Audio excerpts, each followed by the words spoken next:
T minus 50 seconds.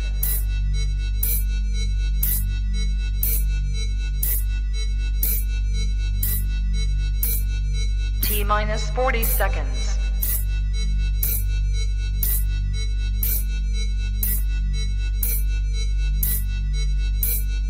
T minus 30 seconds.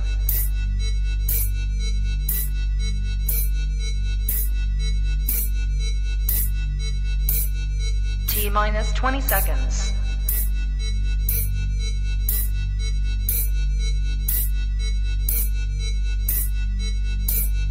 Ten, 9, 8, 7, 6, 5, 4, 3, 2, 1, 0.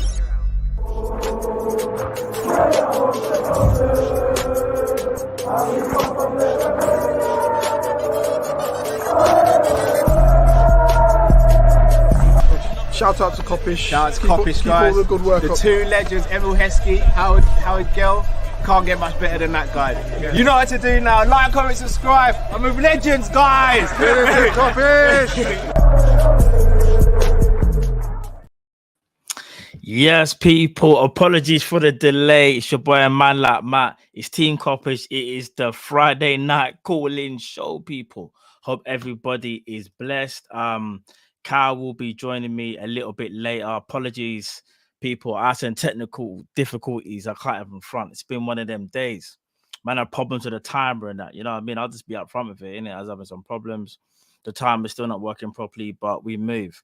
But before we get into people, just a couple of changes for this week's show. What we're going to do is this week, we're going to give you guys 2 minutes, and it's going to be the first 10 callers. This show will be about 2 hours long, people, today, and I think it probably will be going forward. Do you know what I'm saying? I know you guys enjoy our 3-4 hour bonanzas and that. I hear that. But we're going to try and condense the show just a little bit for you guys. And hopefully get some different callers on as well. Just mix it up as well. But yeah, I'll be the first 10 callers. And you'll get 2 minutes each, people. But no, man, I hope everyone's blessed. Smash that like button. It's Team Kop-Ish. You know what time it is already. I just want to big up everybody in the chat. Let me go through some of what the people are saying. Matt Bickerzette says, here we go. You're damn right. Here we go. Crypto Nation says, man, like lateness, you know. Apologies. Like I said, apologies. I was on technical difficulties and that, you know what I'm saying? Amit says, Matt's beard. Now, appreciate it, you know what I'm saying? I'm trying out here. I'm trying. Zizi said, we need a 5-hour stream. You never know. We've said this before. You know what I mean? You never know. But now we're going to try and not do a 5-hour stream. Even for the people that want to watch it. But no, we'll see what happens, though. I'm not saying we're never going to do 4 5-hour stream. I'm just saying, you know what I'm saying? More likely than not, maybe not today and not going forward for a little while still. But it is what it is, people. It is a man like Matt takeover. You know what time it is. People saying I need a 5-hour show, Matt. Bro, listen, 5-hour show, you know. Man's been up from early, just like you lot, you know. Man, I'm tired out here, but still, big up Beijing Barnes, my brother. Trust me. Richard Gomez, big up yourself as well. Love as always.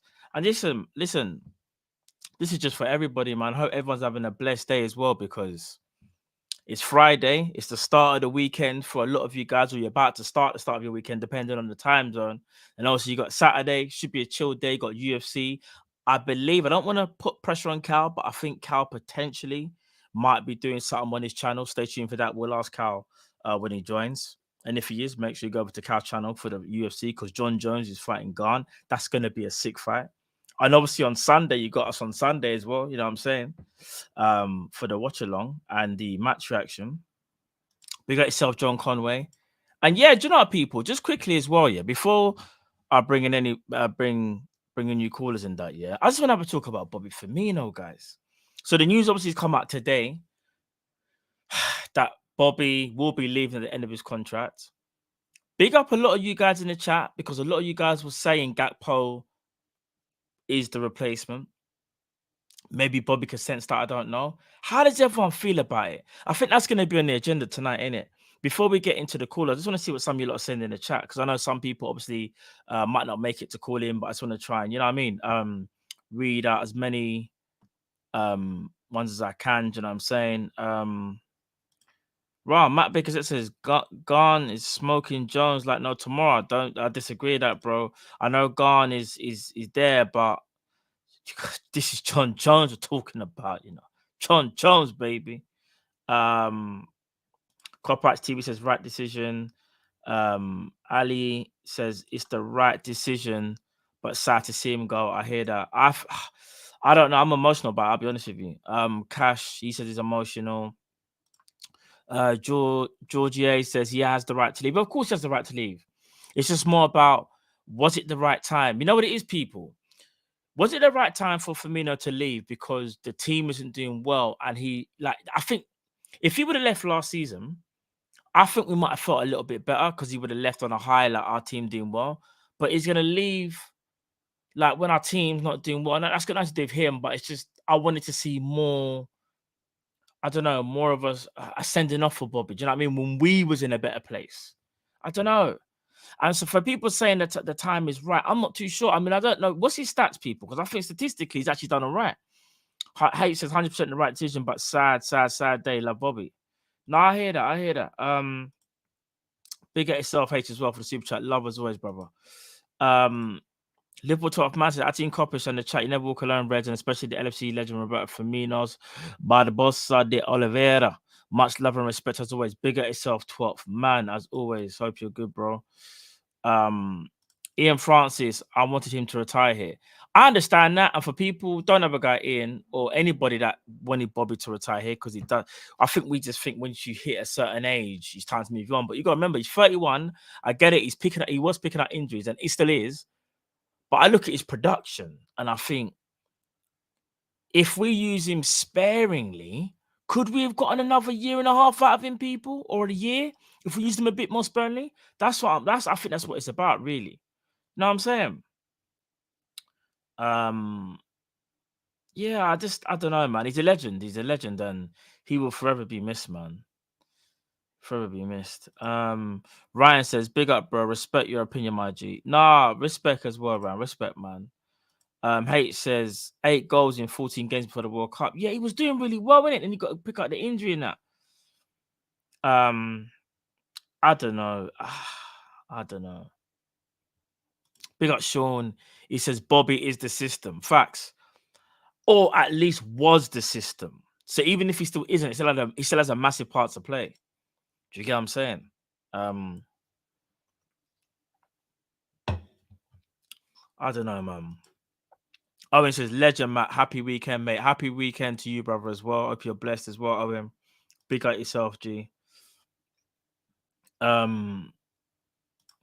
Chris Angel. What? At AMP, we need Chris, I didn't bruh. Man said Kopish after dark and that, you know. Big at yourself, Chris Angel. Love as always, my G. Ali A says, now Nunes gets a number 9 shirt, Matt. Yeah, that's true. That is true. But it's not, obviously, I think that would have happened naturally, but I know what you're saying. You're just saying, like, he's going to the number 9 shirt. I think Nunes would have been fine in the 27. Do you get what I'm saying? But I know what you mean, though. Naturally, that means you'll get the shirt now. Do you know what I mean? Hayes is possibly Matt as well, but we'll be able to add another attacker to cover. Do you know what I'm thinking of, people? All right. Where do you think he's going to go? And not only that, do you think Gakpo was the replacement the more you look at it now? Because I don't see Gakpo playing too much wing unless we're like really in the mud of injuries. What are you not saying about that? I don't know. That's that. I kind of get that inkling that, yeah, you guys were right. I think we all kind of, when we started seeing Gakpo centrally, we started thinking, is he the replacement for Bobby? But we kept on hoping he's not. But I'm looking at it now, I'm thinking, boy, it might be that. I see a few of you saying Inter Milan. Big up Jamal. He's saying Inter Milan. Sorry, where's Jamal's one? I missed it. Jamal, where are you, bro? There you are. He says Inter Milan, Bobby goes. Is that okay? Abdus Childry says someone in Italy. So okay. Ad says Inter want him. Do they? Do they actually want him? Fair play. Fair play. If they do want him still. And Chris Angel agrees with Jamal. He says, I see that happening. So a lot of you lot are saying Inter Milan still. Big up, big up, big yards. Hey, yeah, big up yourself. He goes, it looks that way. Gakpo can do the role still. Yeah, Gakpo does look like he could potentially do the role. But you know what it is, though? As good as Gakpo is, because I think Gakpo's very good technically, you know, Bobby's just got that flair that you can't teach. Oh, man, that flair that you can't teach, bro. John Comment says, what's your favorite Bobby goal, man? Oh, bro, you can't. There's too many. There's too many. You've got the sit down where it sits down the Arsenal defense. I think that was 17-18 season or 18-19. You've got, remember the goal where we're in the green kit with Coutinho? I think we come back to beat Sunderland or Stoke or something, and he smacks it on a half volley. There's, bro, there's too many. There's too many. Like, John, big at yourself. I'm gonna real think about it. I'll probably be reeling them off during the whole show. You know, like that, John. Big at yourself because there's so many, bro. There's so many. Because the Arsenal ones, the Arsenal ones scream at you, innit? Yeah, the Arsenal one. That Stoke volley, yeah, it was the Stoke one, innit? Oh yeah, even the Man City one where he made Stones his son. Still remember that one where someone plays the through ball and he moves up Stones with a shoulder barge and then he dinks Edison. Sick goal, bro. Sick goal. Yeah, that's what you lot are saying. It reminds you of the Fowler thing, innit? Yeah, Stoke. Green kit was Palace. Green kit was Place. Jamal, it's the green kit against Stoke. Is that one? If that's the one that we're talking about still. Oh, the PSG winner. Oh, when he does the celebration and covers the eye. That goal was sick as well. He's got so many no-look goals as well. Like, do you get what I'm saying? It's crazy. Theo says, what? Matt, Suns versus Mavs is early. Can't wait. Oh, Suns playing Matt? What, today? Lies. Sorry, I need to check this. Are the Suns playing the Mavs? No, they're not playing. No, Suns have got Bulls today, bro. Chicago Bulls. Oh, it's on Sunday. Oh, sorry, my bro. You mean Sunday? Okay, so Sunday. Oh, it's Sunday, 6 o'clock. Don't worry, man. When that starts, well, we'll be 6 o'clock. We'll be watching it. Obviously, we'll be doing the Liverpool stuff. So yeah, I'll have to catch that, like maybe for further full quarter or something. You know, like that. But now, people, listen. Blessings as always, man. Big up to you guys in the chat. Give me 1 second.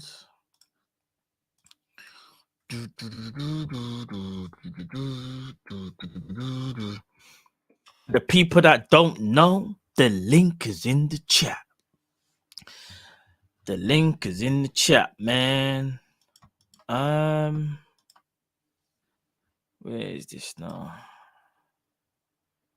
Let me just get my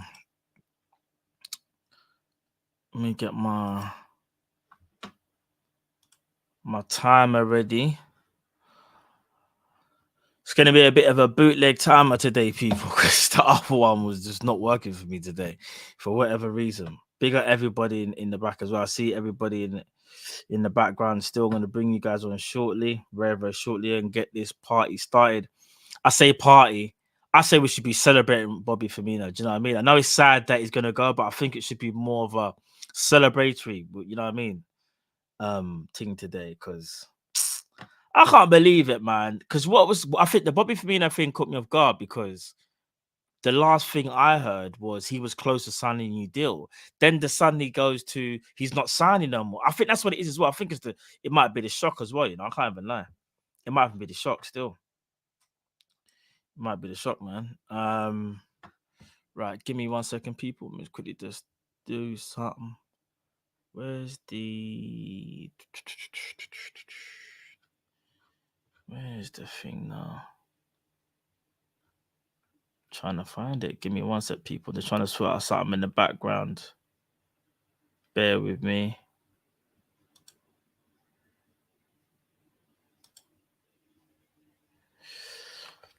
Bear with me. Right.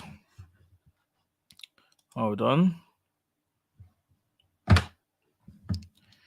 I will stress it one more time, people. Today, obviously, I'll let you guys, you know what I mean? I'm not just going to start the timer as soon as you guys just enter. So, obviously, you know what I mean? We'll just piece it up for a bit and then I'll start the timer still. And I'll let you know when it's got 30 seconds left, and then I'll bring it onto the screen because it's a bit of a bootleg timer today, people. So I do apologize.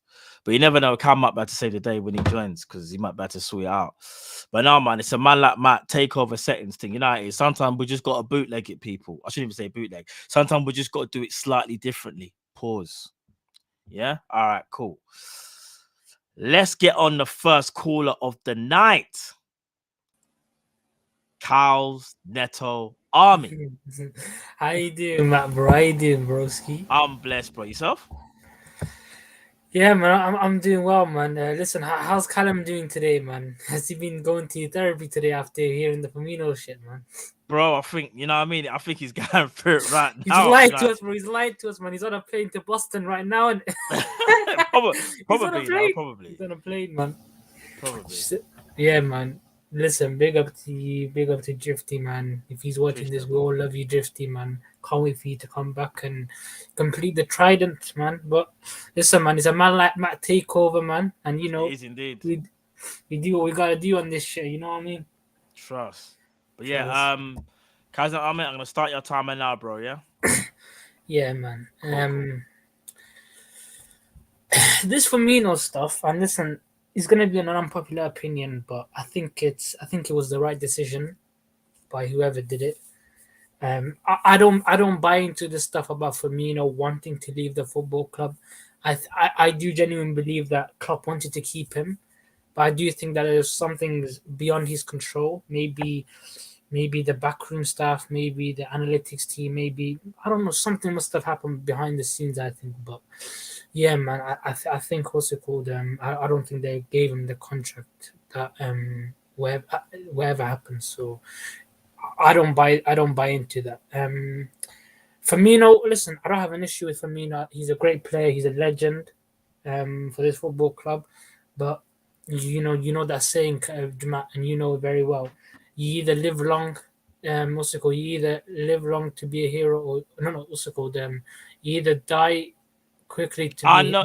Yeah, you know what I'm talking I about. know It's the kinda, one you're talking about. Oh, yeah, you yeah, live long to be a villain. a I know the villain, or one you you're live talking. long Yeah, to yeah, be a yeah, villain. yeah, yeah, yeah, yeah. I know what you mean. And it's very good, man, that Firmino left quickly, man. So he wasn't known to be a villain, man. Yeah. All I'm saying is now that listen, I had no issue with Firmino, but Naby Keita, Ox, Adrian, all of these people have to leave. Milner has to go. Listen, unpopular opinion, I would move on Henderson as well. I don't think he's got the legs anymore in a Liverpool midfield. I'd move on Fabinho as well. But yeah, man, big up to everybody in the chat and whatever. And yeah, we need to yeah, man. If Firmino is going, then that proves to me there's no sentiment issue anymore, or there's a lack of it, and we need to start butchering. We need to start gutting out the squad. So yeah, the only question I was going to ask you, Matt, was what are your thoughts on the squad now with Firmino leaving? Who would you get rid of? Who would you keep? And yeah, big up to everybody in the chat. I don't want to waste any other time. So yeah, big up to you, man. Big up to you. Sorry, can you just repeat your question quickly, bro? Sorry, repeat And, that again. I want to ask, with Firmino leaving, how many players would you, have contracts remaining, like the Milners, the Naby Keitas, the Ox, the players that are contract? Who would you give contracts to? Okay. And to the other players like Henderson's, the Curtis Jones, or whatever, who would you get rid of? Like, I'm not going to ask you like the Salahs, the VVDs, the people that are consensusly known in the fan base to we keep them, like the Allisons, but the players that are like in the middle, like Fabinho, the Hendersons, and hell, maybe even players like Jota with these injury record and whatever. Would you get rid of some of these players? Would you keep them? That's what I wanted to ask you. But big up to you, Matt, man. No, I appreciate it, brother. Love as well. And I'll chop out your question now, bro. Yeah, thanks, man. Cool. All right, bless, bro. All right, then. So that's a big question, you know. I can't even lie. That is a very big question. For the players that are at our disposal right now, me personally, I wouldn't re-sign Naby Keita. I wouldn't re-sign Oxlade-Chamberlain. James Milner, I wouldn't re-sign either. In fact, no, I'd re-sign Milner in a coaching role. If Milner rejects it, I'll try and do some pre-agreement for a coaching role. I just think James Milner is time to go now. So the 3 players that have less than a year left or a year left, they've all got to go for me. It's a refresh, it's a rebrand, it's a revolution now. It's a revolution, yeah. Other players like Curtis Jones, Harvey Elliott, Henderson. All right, let's get down to the nitty gritty, and I'm going to be so real. You know me already. I say what I think. Jordan Henderson, I would definitely restrict him. I would restrict him to the point where he plays kind of like Milner now. Because I think he's at that time where you have to limit the minutes now. The only problem with Henderson where it gets techie is because he's the captain. And dare I say it, people won't like me saying it, but if you're going to restrict his minutes and it means the captain is not really on the pitch, then you might have to think about a new captain as well. That's nothing to do with Henderson. It's just to do with we need to now revolutionize this Liverpool team, and we can't hold on forever in it. Pause. We just can't. We can't do that. And that's no disrespect to Henderson, because I think he's been an amazing captain, still one of the best captains. But if we're talking about going forward and what we need to do, you have to lessen his playing time, and you have to think about a new captain. So that's him. Fabinho, I would turn him into more of a squad man. So I would go and buy a replacement, and he would have to fight against that replacement. So I'd still keep Fabinho. Curtis Jones, for me, I've always said this. I don't think Curtis Jones will ever be a Liverpool. Don't be disrespectful. I don't think he'll be a Liverpool star. He could be good enough for a rotational piece. So I'd maybe keep him on for 1 more year just to see what he can do. If he can't, then I think you'd have to maybe sell him. The reason why it gets a bit harder with some of these players I'm talking about is because we're going through a bad time. If we're going through a good time and these players are playing the way how they are, it makes the decision a lot easier. But because we're not playing well and players aren't playing well, it goes hand in hand. So it's very hard to kind of dissect and tell you exactly where that player is, because Curtis Jones, there's something there, but is it enough? Is it enough of something? I think that's what it is. Same thing goes for Harvey Elliott, if I'm being honest. Harvey Elliott, I think, is a talent, but is he ever going to be a world beater? Are Curtis Jones and Harvey Elliott going to be players that you build your team around? I don't think they are going to be. And I could be wrong, by the way. I think they're squad rotational players that if you was to go and get someone else, you'll be upset because they started with Liverpool. But I don't know if you would look back 3 years after they left and gone, we should have kept them. That's the bit where I'm a little bit unsure with both of them. And that's me being real, innit?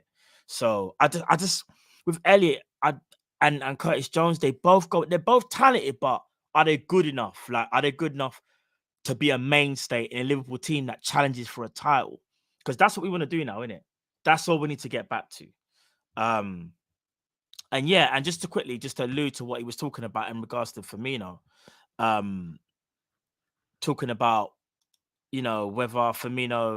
whether Klopp wanted to keep him and whatnot. I think Klopp wanted to keep him, but I just think Bobby Firmino maybe got a change of heart, I think sometimes we just have to understand that, the player just genuinely wanted to leave.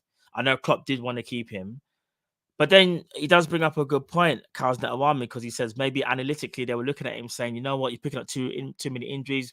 They could see that trajectory maybe was on a bit of a decline. I don't know. The thing is, though, which don't make sense to me, though, let's just say that we find out that it was Firmino, sorry, it was Liverpool that genuinely didn't want to give him the terms because they felt like he was on a downward trajectory. That would really upset me, because I'd look at someone like James Milner and think, so why would you do that to Milner? Do you know what I mean? Make up a big effort for Milner, but you won't make that same effort for Firmino. Do you know what I mean? So let's see what happens, man. It remains to be seen. But yeah, just food for thought on that, people. You know what I'm saying? Right, let me bring in the next caller. LFC for days. You there, bro? LFC for days, you there? Bro, what just happened to me? I can hear now. Yeah, I can hear now. FSG, yeah, these man, they need to stop touching my computer. I've had enough of it.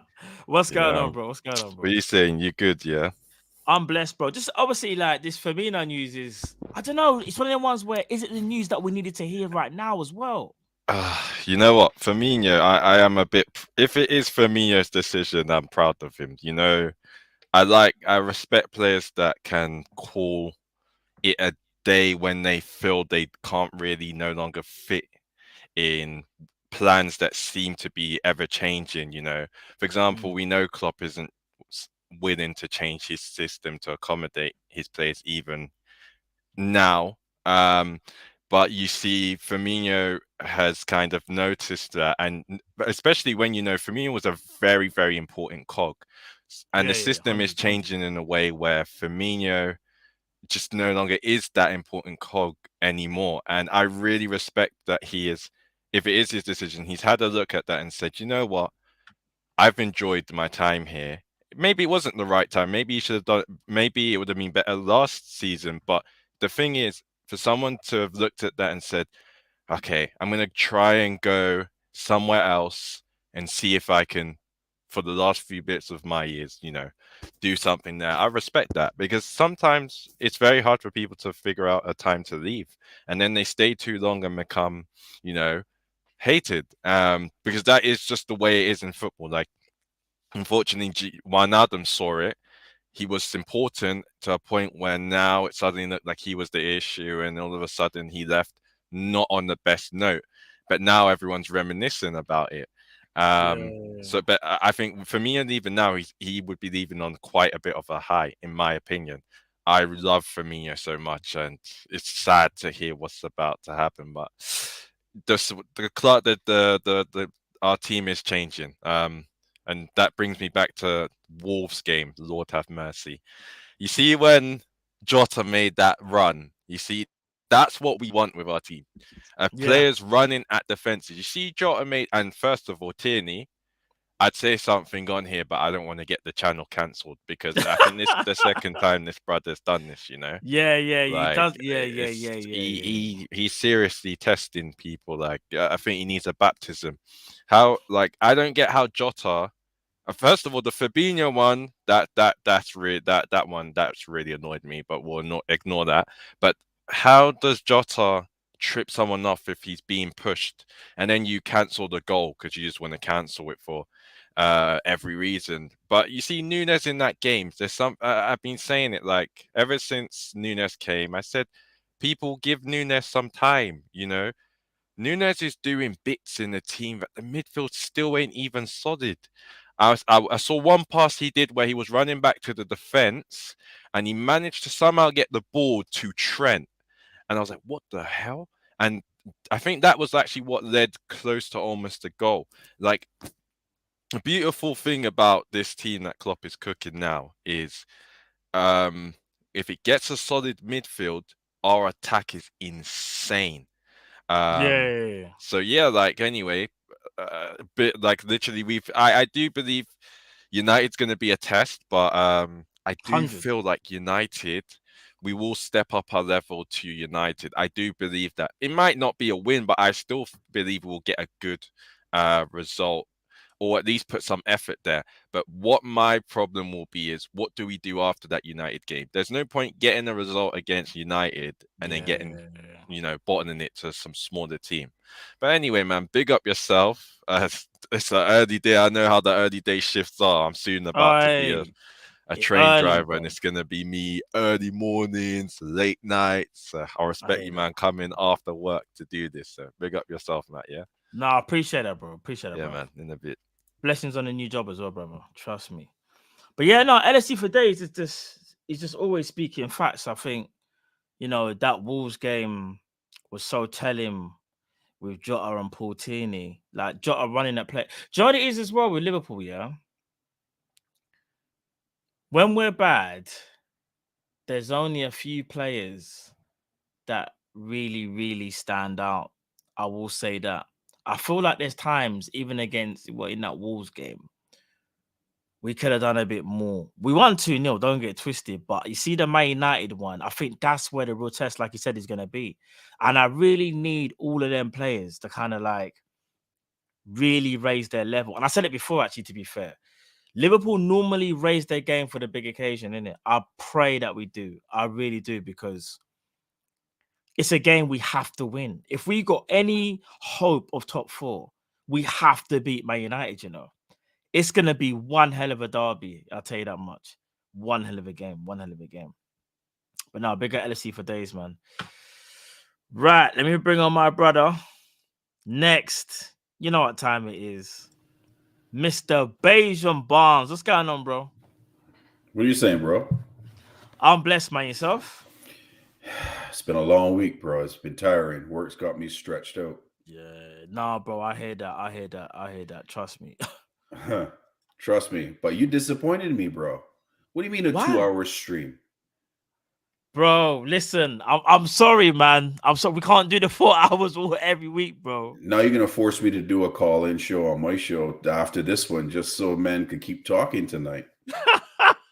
Bob, that's fine. No, bro, that's cool, bro. Listen, that's fine, brother. You know, I know you man's work hard, and I know how the week gets sometimes. Trust me. It's madness. I'm exhausted. And we got a snowstorm coming in tonight too, like 30 centimeters, man. I ain't leaving home. 30 centimeters? Yeah, but that's close to a foot of snow. Flip. Yeah, I'm not gonna lie, bro. I'd rather stay where I am, but apparently it's supposed to snow in the UK next week. Oh, you guys don't, but not like snow like you guys though. Not like you guys. No. You guys don't handle that very well. No, we don't, bro. In the UK, everything stops. A little bit of snow, and I kid you not, everything breaks down. Wow. I'm not joking. Wow, we're not prepared over here. Yeah, that's facts. That's facts. Look, I got a player for you to go and pay attention to. Yeah, let me take down his name. Center back at AC Milan. He was 22 now. German kid, Malik Thiaw. Malik Thiaw, yeah? Yeah, Thiaw. Kid's got some game, man. Yeah? Kid's got some game. Has he kind of broken into the first team or not just? He's in the first team. Yeah, he's in the first team. Okay, cool. Yeah, he looks like he's on it. Physical specimen. Looks to have some good ball control with his feet. He looks decent, man. I want to see a little bit more of him, but he looks pretty decent. That he could be a sleeper, like how Napoli found that Asian guy. Yeah, what's his name? Kim. Yeah. Oh, I know. Yeah, I can't remember his full name, but yeah, the guy that they got a centre back who everyone seems to want to buy now, by the way.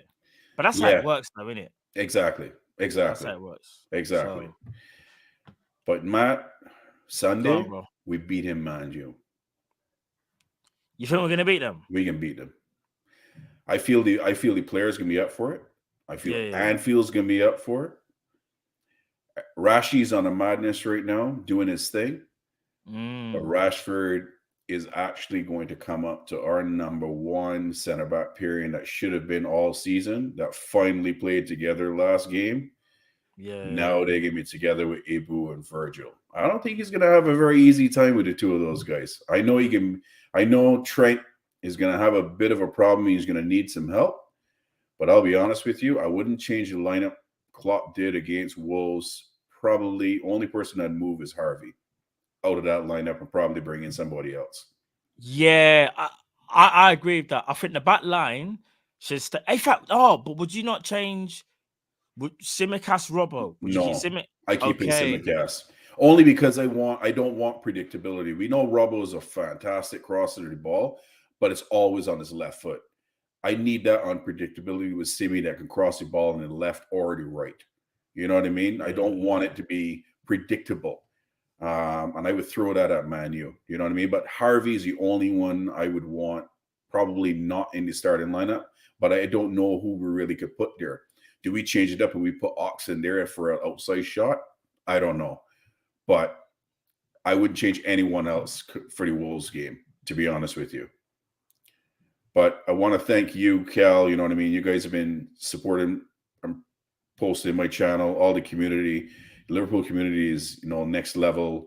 Football community is next level. We're up to 251 subscribers already. It's been a mazza. I appreciate your love, man. And you know what I mean? We're looking forward to working even more.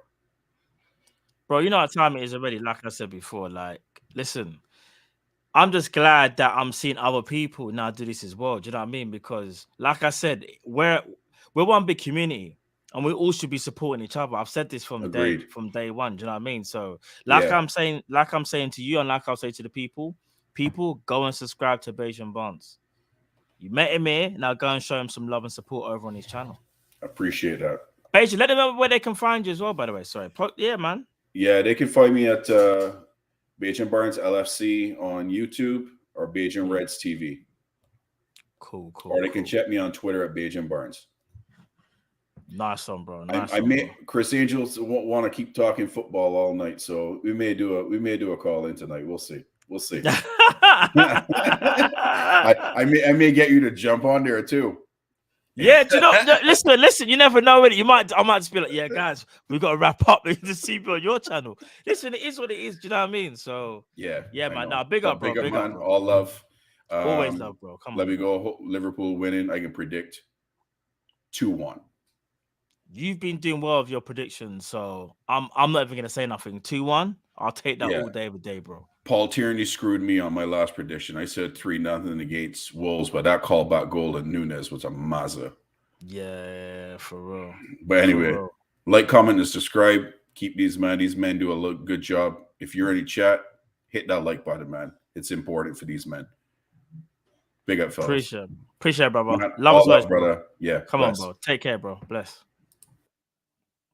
But yeah, man. Big up Beijing Barnes as always. And listen, he's predicting a win against Man United. Saying that, we're going to be doing, I believe, preview actually. So I don't want to say too much, but look out for our preview.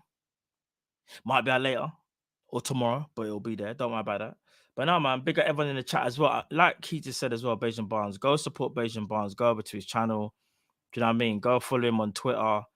And yeah, man, just show him some love, like how you show us love, people. Do you know what I mean? We're one big community, and I just want to see everybody grow, man. Do you know what I mean? So blessings to everybody.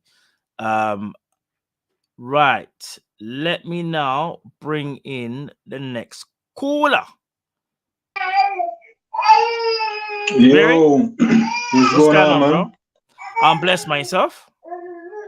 Disappointed, bro. I should have just get the picket signs back out that I had with the Mac out thing, man. Talking about condensing show, bro. We ain't milk, fam. We mean condense. What's going on, bro? I said we ain't milk, you know. I mean, kind of curdling up on the pitch, but we ain't milk, man. No, we ain't milk, man. Maybe condense ain't really the right word. We ain't condensed milk, fam. Trust me, we're not. Yeah, but now I understand, man. It's kind of weird, you know what I mean, man. I'm a big conspiracy theory. You know, who was going in for the quads in that, man? Man had no issues with the 5-hour streams. All of a sudden, we're 8 in that. We're starting to reevaluate the team and shaking up things. Bobby's leaving, man. Stop trying to throw conspiracies in there. Hey, listen, we got destroyed by, what was the worst one? I think it was what's the worst one this season? It wasn't even Real Madrid, you know. It was what was that game? Nah, it was Wolves, fam. Neves running in that late run, bro. That late run did me in. Yeah. When we lost 3, was it 3? No, what was it? What was the Wolves score? Was it 3? It was 3-0. Yeah, no, bro. From Wolves. Even the Brighton. Remember the Brighton? It was the Brighton one. It might have been Brighton as well. Remember when Brighton beat us? To be fair, man, Brighton was just saucing up the place, so it wasn't like surprising. But the Wolves, remember, Wolves are down there, you know. Yeah, nah, for real. So that one was like, I get what you're saying. The way Brighton dealt with us, it was hard to watch. Yeah. But when a team that's way down there deal with you like that, though, it's like, yo, I don't know, but that ain't even what I want to talk about. I want to talk about how these men are leaving on the free, bro, because I don't smoke no more. I don't smoke no more, and I've never heard you mention smoking, but you would still understand the analogy. We go out of our way and we buying the herbs. We're building up the spliffs, and we're putting down these spliffs just for another man to come smoke it. Nah, bro, we need to be cashing in on these men, fam. We need to be cashing in on these men, and it's tough to watch us cashing on some of these players, like cashing in for Coutinho because he wanted to leave and stuff like that. not cashing in on Origi because we had, I think it was like 2 deals that made it on the table for Origi. I remember 2018 was one of them for 22. Yeah. Most of his memories came after that, like the big memories in that. So it's kind of like, but we probably wouldn't have those moments. Bro, but you never know who would have gotten in to replace him. You see what I'm saying? The same way we didn't know who was going to get Ali after Coutinho. Like, no one envisioned a solid goalkeeper after losing Coutinho. Because when Coutinho was leaving, I'm like, yo, I'm devastated. But the money made me feel good. Genie left on a free. I'm like, I'm devastated, but there's no money to say, well, at least you get a new car. You see what I'm saying? Or you know what? Men walk out, but the fridge is stacked up. So I don't like to see that. Like, it hurts when any player leaves, but if you're getting good money, you be like, Mane left. It's a bummer, but at least I think we got maybe like about 30p or something for him. Yeah. It's not what it's like that car. You got some memories on the back seat, you love the car. But you don't want to just go donate that just for some tax break, bro. You want to get a little change back for it, you know what I'm saying? You can't. Facts, bro. No, it's true. When you say bidding up a split for a next mile, bro, it just, the whole thing's just wrong. Like, so I know I'm cutting into your time, bro, but I'll just quickly say this, especially just about that, is we've let too many players leave for free. And even if you had the, I don't know, you wanted to keep Firmino. If you really wanted to keep Firmino, why would you leave it till he's in the last year to start negotiations, bro? Why was this not 18 months ago? Or dare I say, when when players are normally down to their last 2 years, but they left it 12 months and then said, yeah, we want to try and keep him. Did you really want to keep him? Or bro, I need you guys. I'm not sure if Drifter will be on board with this one, but Cal can be reasoned with. Get it out there, fam. We need an exit strategy and a department for players coming in, bro. I'm a big fan of Rick Ross, bro, and he was like, yo, he don't mind waiting the time for the project as long as we don't waste no time, bro. I'm big on not spending money, bro, but we can't not allow money to just be walking out the club, bro. You tell me who couldn't get 25 for Bobby, bro? At least 25, bro. Yeah. Matt, me and you can use 5 mil right now, bro. I'm just saying, 25 mil. Of course. Bro, I ain't gonna keep your time, man. I'm just upset watching money walk away, bro. I'm like an Asian guy to my soul, Money just don't walk out of our lives like that, man. Bro, I'm gutted, man. We need that money, fam. Like, yo, tell Cal, call his boy up and see what he can do. Maybe a little hurricane deal. You know what I'm saying? Mafia tie man up on a 7-year deal just to get back some change, fam. Man can't just be walking out of here with the bag. Nah, man, these men are walking out of here with the bag because he's gonna get the bag. Facts, bro. No, bro, it's really bad planning, and this is why we're not gonna go into it now. But this is why when I say, I get it, FSG are good business owners, but that's not a good business plan or model to allow these things to keep creeping in. Now, this doesn't happen all the time, obviously, because we re-signed Salah, we've re-signed Van Dijk, we've re-signed more than people we've let go. However, like you said, though, we need to stop allowing players in their last year to just basically, they're in control when they get to their last year, innit? We've got to stop doing that because the same thing is kind of happening similar to Mason Mount, who's been linked to us. He's in the last year, or about to enter his last year, so to speak. And like Chelsea have left it so late now, but I reckon they'll sell him rather than lose him on a free. Whereas what we do is, because we're so nice, we'll just say to him, man, you want to see out your deal? Yeah, that's cool. But we've kind of left it too late now anyway. That's why we should have done it 18 months. Yeah, so man, Guinness can't fix this, Guinness can't fix this, man. And then you come and talk about 2-hour shows, fam. No, man, I'm gonna have to get the bro, allow us, bro. Now, listen, you see the grind we're putting in every day. I respect the grind, fam, and I've given Cal some solution how to keep the hours up. You know what I'm saying? But that's not for the show. But just keep going, man. Keep going, bro. Until one of you guys faint on stream, bro. Now you got to keep going. Zabiri, I'm pretty sure the chat. I didn't want to give them advertising, but can you kind of see what I'm drinking? Yeah, I see what you're drinking. Add some Guinness That's on how top of that as well, man. Get the Dragon Star, Red Bull, and Guinness. Come on. Bro. Listen, we're only 45 minutes into the show. Got to pace myself, you know what I'm saying? I know, but yo, until one of you guys pass out on like, yo, you know, such and such been in the hospital for the 5-hour stream, bro, just run it, bro. I swear, you guys are gonna. Yo, chat, put a 1 in the chat if you want the show to go for 5 hours till a man pass out, because we need this. Very right. That's it. Your time's done. Get out of here, big bro. up, man. Big up. No, love as always, brother. Love as always, bro. Superior, though. It's a joker. I just realized that shit. Oh, I just see bare ones in the chat. Nah, you lot are killing me out here. I just see. I better see a 2. You know what?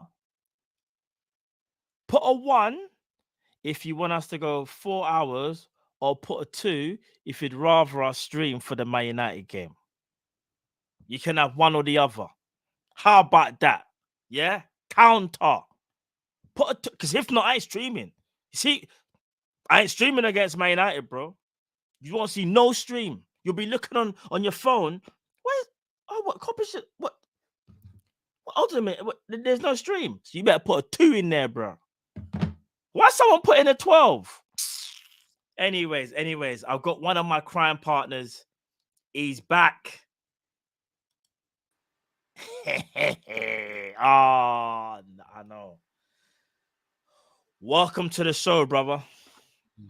Oh, bro. I know. You don't, bro. You see me and my man here, yeah? You're gone for a lot, you know. I know, bro. You see how but we're both wearing black as well. It's mad. It's actually mad. It's mad, bro. Stevie calls him uncle, bro. This is one of the first people Stevie knew. Bro, you're gonna have to tell him uncle's moved. Bro, I don't drink, but look what I'm having to drink tonight, bro. Bro, you took it that grape bad. Juice, bro. Man said grape juice. Red grape juice. Not rotted, not even in the green. Bobby, and look, don't get me wrong, bro. I understand it's the right decision. Just not today. Not today. I didn't need to hear this today. Like, just tell me, like, last game of the season. Don't tell me today. Who's taking that number 9 shirt?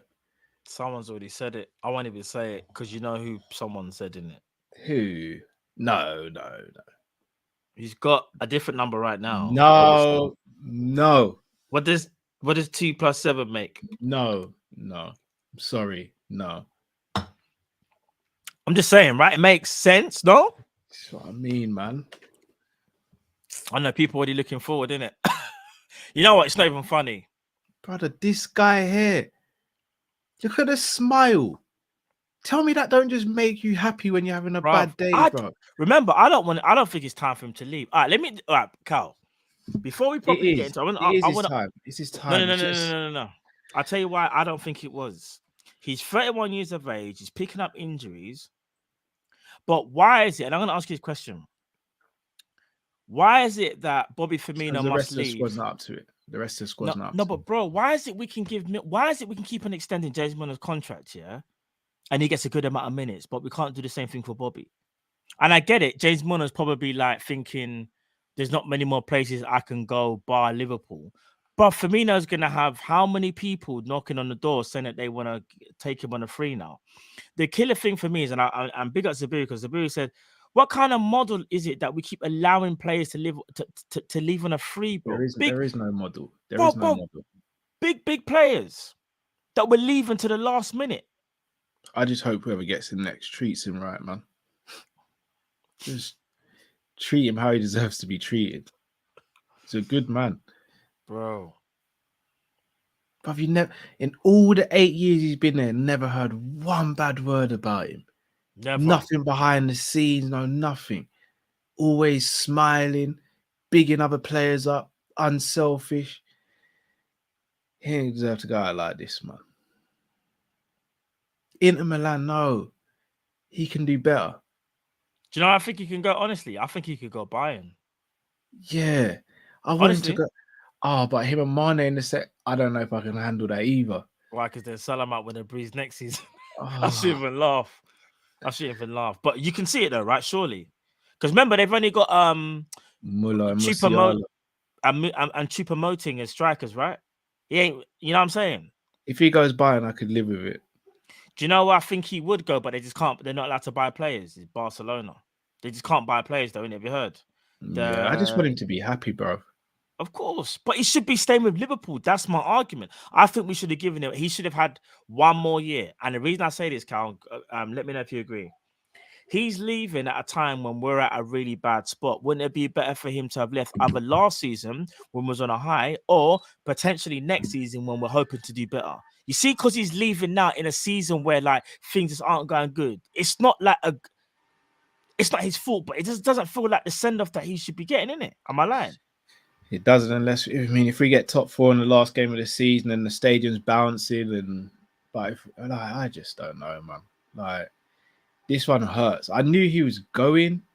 I want him to move on. I think we need to as a club.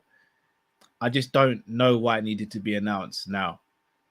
Yeah. Like, why today, on a couple of days before Man United game? Like, who is leaking this news? Like, who's thinking, I'll leak the news about the non-takeover a day before the Madrid game, and I'll leak the Bobby news before the Man United. Who's thinking of doing this? No, man. He'll forever have a place at my mantelpiece, man. Bobby Firmino, man. It's the first song Stevie learned. The Si Senor. The first song he learned. Bobby's learned it as well. Sorry, Robbie's learned it as well. Yeah. Sings it in the car. We have the song in the car, bruv. On the USB stick, hooked up to the speakers. You ain't have to tell them, man, that the song's been deleted. I can't tell them. They're not ready for that. Shall I tell you what hit Kyrie? You know Mane? So I didn't realize, right? So when Kyrie will sometimes watch Liverpool, he always says to, like, even when I first got him into football, I used to always speak about obviously a lot of Mane and Salah. And he was like, "Oh, Daddy, is Mane playing?" Like, yeah. And he made sure you know who Mane is. He's like, "Daddy, yeah, Mane's really good. X, Y, and Z." Now Mane leaves to go buy him, and then Liverpool play a game. He's like, "Dad, is Mane playing?" "No, he's gone." He's like, "What do you mean he's gone?" I was like, "He's gone to another team." He's like, "Why?" He's like, "Why did Mane want to leave, Daddy?" Do you know when he says that? Yeah. It actually makes me get emotional. Like, yeah, bro, I'm just like, he wanted to leave, but he didn't understand. He just like, in his brain, he's like, "What do you mean? I don't understand. He plays for the team that we like. Why would he want to leave?" I know that feeling, bro. Someone tagged me in something on Twitter, and I was just sitting on the edge of the bed watching it, innit? And the missus has come in the room, and she's like, "Are you gonna cry?" And I'm like, "No." And she's like, "You never cried when the boys were born. You better not cry over Firmino." I was like, the boys ain't been there for 8 years still. Like, they ain't been there for 8 years. Steve's only been there 3. Robbie's been there a year and a half. Bobby's been there more than them combined. Like, for real. Like, nah. Let's just hope he gets the send off he deserves, and we can get something that his legacy deserves, man. Trust me. Let's try and. Here's the thing, Carl. We can't even win we're not really going to win a trophy this year. Can't win it. You know, it would have been nice. This is what I'm saying. Last year would have been better because we could have had a send off with trophies. This year, what we're going to end up with? Maybe probably nothing, bro. I just find it kind of mad as well. Like you said, it's the timing for me. Like, literally, bro, the news is so accurate. Like, I'm talking Florian Plettenberg from Sky Germany said something like, he decided. He released the news before Bobby even got in his car, bro. Bro, man said he's already spoken to Klopp and he's let Liverpool know. Like, bro, really? I don't know, bro. But no, man, enjoy the grape juice, fam. It's gonna, man, it's just it's a healer at the moment, bro. No, you might want to get some sparkling. I don't know, make it get a bit more edgy. Some sparkling grape juice or something. Yeah, some slurp, fam. All right, then let's bring on the next caller.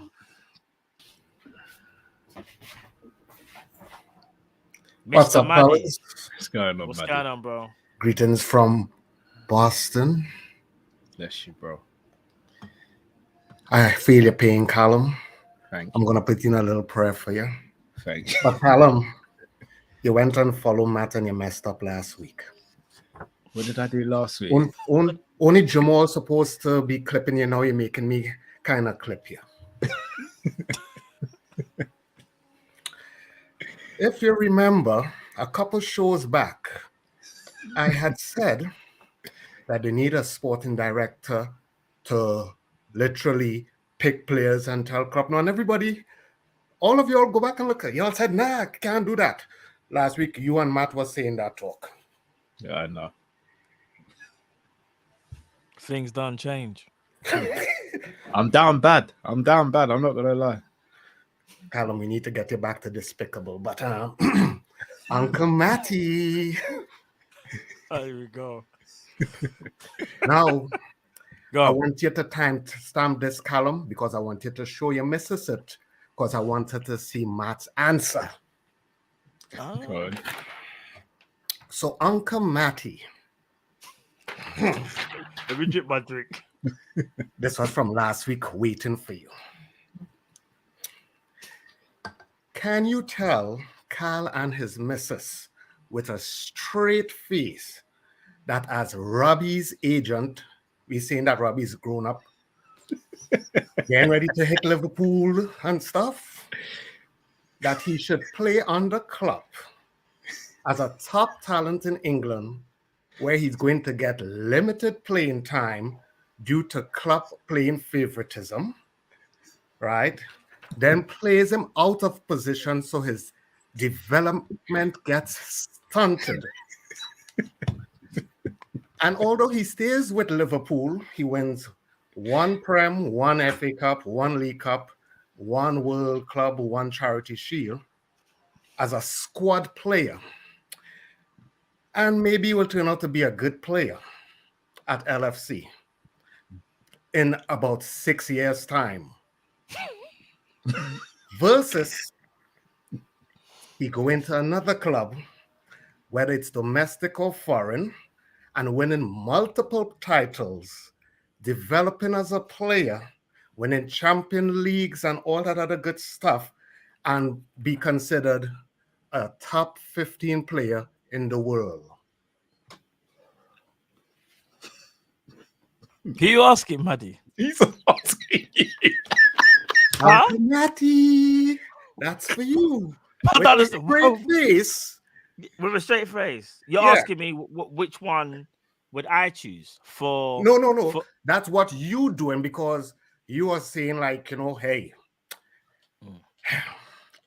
yeah, Klopp might be messing up, but guess what? I'm sending him there irregardless because of your love for Klopp. No, but who's in the bit I'm baffled about? Who's in this regard? I'm gonna jump in here. If you send my kid to Liverpool, you best be breaking me some good money, brother. Oh, I never sent your kid to Liverpool.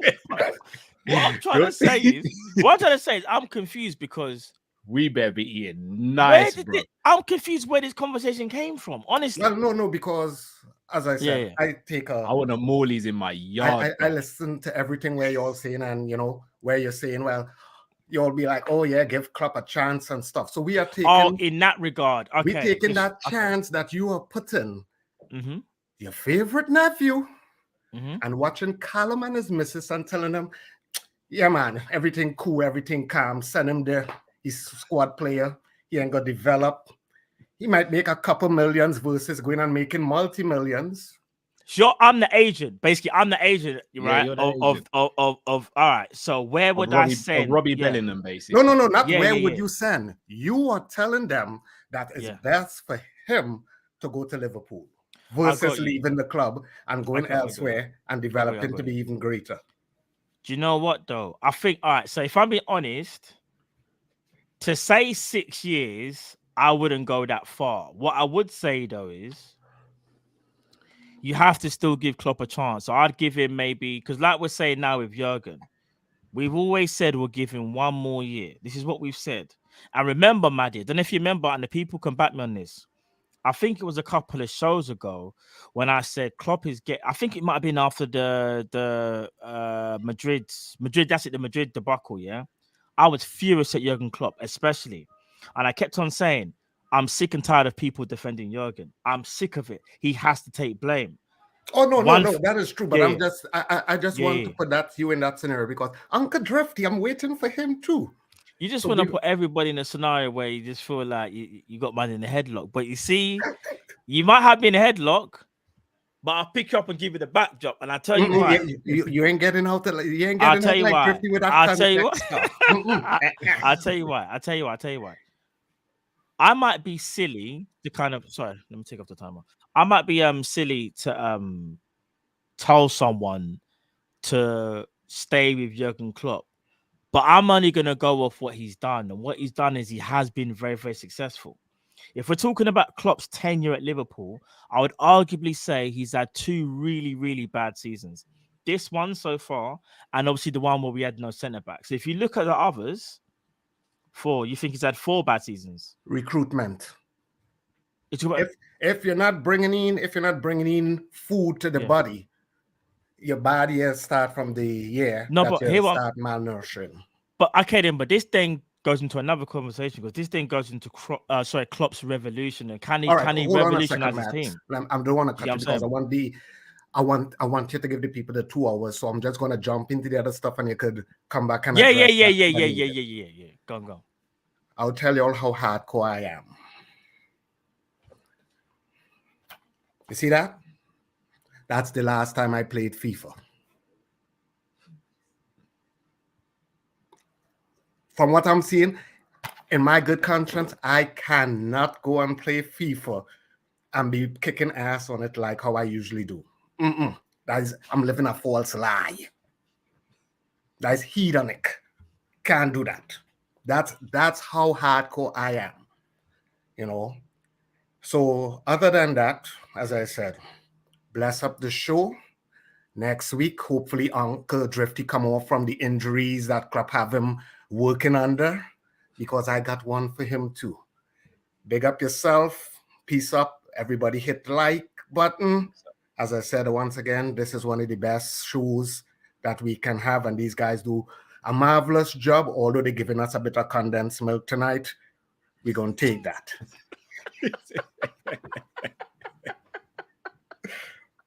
Oh, big up yourself, Maddie. Big up Maddie, man. Big up Maddie. Oh my days. Nah, you know what? As much as we laugh and joke, Matt. If on a real, if I'm Jude's age, look, even if I'm not Jude's age, let's just say I'm his parent. If Liverpool approached him the end of this season, or Man City did, or Real Madrid, as a parent, unless I can visibly see a long-term strategy at Liverpool, and he's not going to be the only main player brought in, I can't, in my right mind, tell my son, yeah, go and sign for Liverpool. No matter how much I love them, because I love my son more. Like, bruv, the pressure Jude would be under to come to Liverpool at the end of this season would be something we've never seen before. Never seen before. Virgil came in under pressure. Alisson came in under pressure. Maybe Alisson's the closest player because of how bad Karius was in the final. Yeah. Virgil never had this sort of pressure. Fabinho never. Robbo never. Salah never. Mane never. Bobby never. Keita never. Ox never. Bellingham would come in and have the most pressure we've ever seen on a Liverpool transfer. Yeah, as things are currently constructed. Let me put it in a different way. You get players that are ambitious and like a challenge. Jude has time on his side. It sounds weird, but some people don't just want to go to a team that's already winning stuff, and they'll just be like a normal cog in that team. 19, though, Matt. He's a kid. No, hear what I'm about to say, though. From everything that I've read, Jude seems a little bit more... He's more attracted to restarting a Liverpool. Not just him, but obviously him being a mainstay in a massive project, rather than him saying going to a Man City and just fitting in. You also got to look at playing styles. You got to look at everything. But I also feel like it comes down to ambition and just how adventurous or how mentally tough a player is. That's what I'm trying to flip. Because you got to look at it from both ends. Pause. Look at this now, yeah? Harry Kane, as much as I rate Harry Kane as a player, I can't lie to you. There's times when I think this man mentally is kind of weak. And I'll tell you why he's mentally weak. Hear what I'm about to say now. You've been at Spurs for however long. It's never really looked like you're going to win anything. And you've only had that one time where you kind of pushed to go. But every other time, and don't get me wrong, your attachment to Spurs, I understand. But surely, if you want to be known or God than one of the greats, you have to win something. Surely you got to sit down and go, do you know what? I love Spurs, but now is the time to leave. I have to try and win something. If Kane signs another deal at Spurs, what does that say about Harry Kane? Oh, no, if he signs another deal at Spurs. No, but bro, apparently there's talks that he might sign a new deal. Have you not heard if he does that, I've got no sympathy for him. Bro, if he leaves, then what I've just said now, I will take back and be like, do you know what? He's actually done what I didn't think he was going to do. So I will always hold my hands up here. But I can't lie to you, bro. He's been at Spurs for however long. And obviously, I'm not trying to disrespect the Spurs fans, but I'm not at all. I don't want no smoke with the Spurs fans. I'm just saying, just from any player that's at any club and of a certain level, if you just stay there and you're happy to stay there, bro, Gerrard was going to leave. Yeah, Liverpool until we won the Champions League. Let's put that into perspective. He was about to go to Chelsea. Do you know what made him change his mind? We won a trophy. It made him feel like, okay, my time at Liverpool won't be wasted. What is the point of being just a great player at Liverpool, but you don't even win nothing? At the end of the day, you want to win trophies. As much as us fans want you to stay, the main point is you need to win. You need to help us to win. Harry Kane, as great as he is, he's a world-class player, you know, Carl. World-class player, but has he got world-class mentality? There's a difference. I hear that. You know what I'm saying? I don't know. People might hear not that. agree. But the reason why I think it's so different with Bellingham, he'd become our most expensive transfer. Mm-hmm. He'd be coming in to fix a situation which is needed fixing for 2.5 years, effectively. Mm-hmm. English. He's gonna get the number 8 shirt, which is Gerrard's old shirt. Yeah. But he's not doing it by himself, though. That's the difference. But this is the difference, though, Matt. There's no guarantee that if we were to get Bellingham, we would get anything else of note. But we got Núñez, and we got Calvin Ramsey and Carvalho. We saw the pressure that was on Núñez at the beginning of the season. Let's say Jude Bellingham was the only double that for Jude, bro.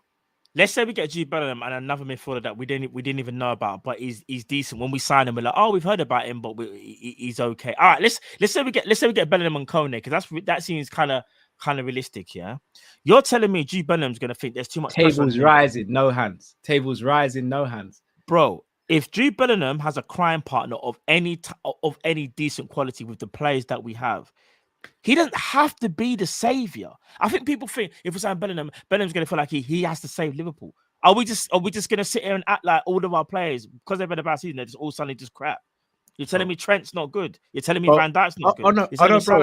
If it's Bellingham and Kone, Matt, yeah, then I might have a third child on the way, bro. Who knows? Might name him or her Quadio, bro. Yeah. So, bro. But I just don't know if that was to happen. I don't know. All I'm saying is give Bellingham a crime partner, and I think Liverpool hopefully won't be silly enough if we was to get him to think, oh, the buck just stops with Jude Bellingham. They know that they have to, because remember, if they're trying to convince him to join, they know you need other pieces. Shout out to all the NBA fans out there. When I say pieces, they know exactly what I'm talking about. You get your star players and you make sure you get the right pieces to go around your squad, innit? Around your roster, so to speak. So listen, man, like I said before, man, you can look at players in two different lights. You can look at Jude and say he's ambitious, or you can look at other players who are at other teams who just want to stay where they are because they're comfortable. So hey, bro. So yeah, man. Right, should we be the next caller? Yeah, let's do it, brother. Alrighty. Oh. Sorry, my bro. I didn't even realize. That's my bad. Come on, that's man. my bad. You got me out here looking like an alcoholic and shit. That's my bad, bro. I'm sorry. I gotta put my glasses back on and shit. Bro, that's my The bad. hand was shaking, bro. That's a big fucking bottle, bro. What do you Bro, mean? look at the bottle. That's a big No, I'm not fucking gonna lie. bottle, man. That's a Oh Jack my Daniels. A man said the bottle's gone as well, you know. Yeah, But it's man. been a long week for everybody. No, it hasn't been a long week for me. But, you know. Oi, Chris is gangster. I don't care. Man's got Jack Daniels in the McDonald's cup. Oi, listen.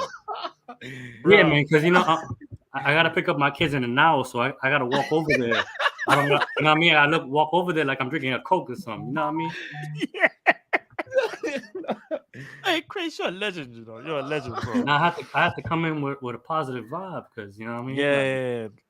Like, I hear that, bro. My brother over there look like he's getting a divorce or something, man. I came in here trying to, you know what I mean? You need marriage counseling? You need something?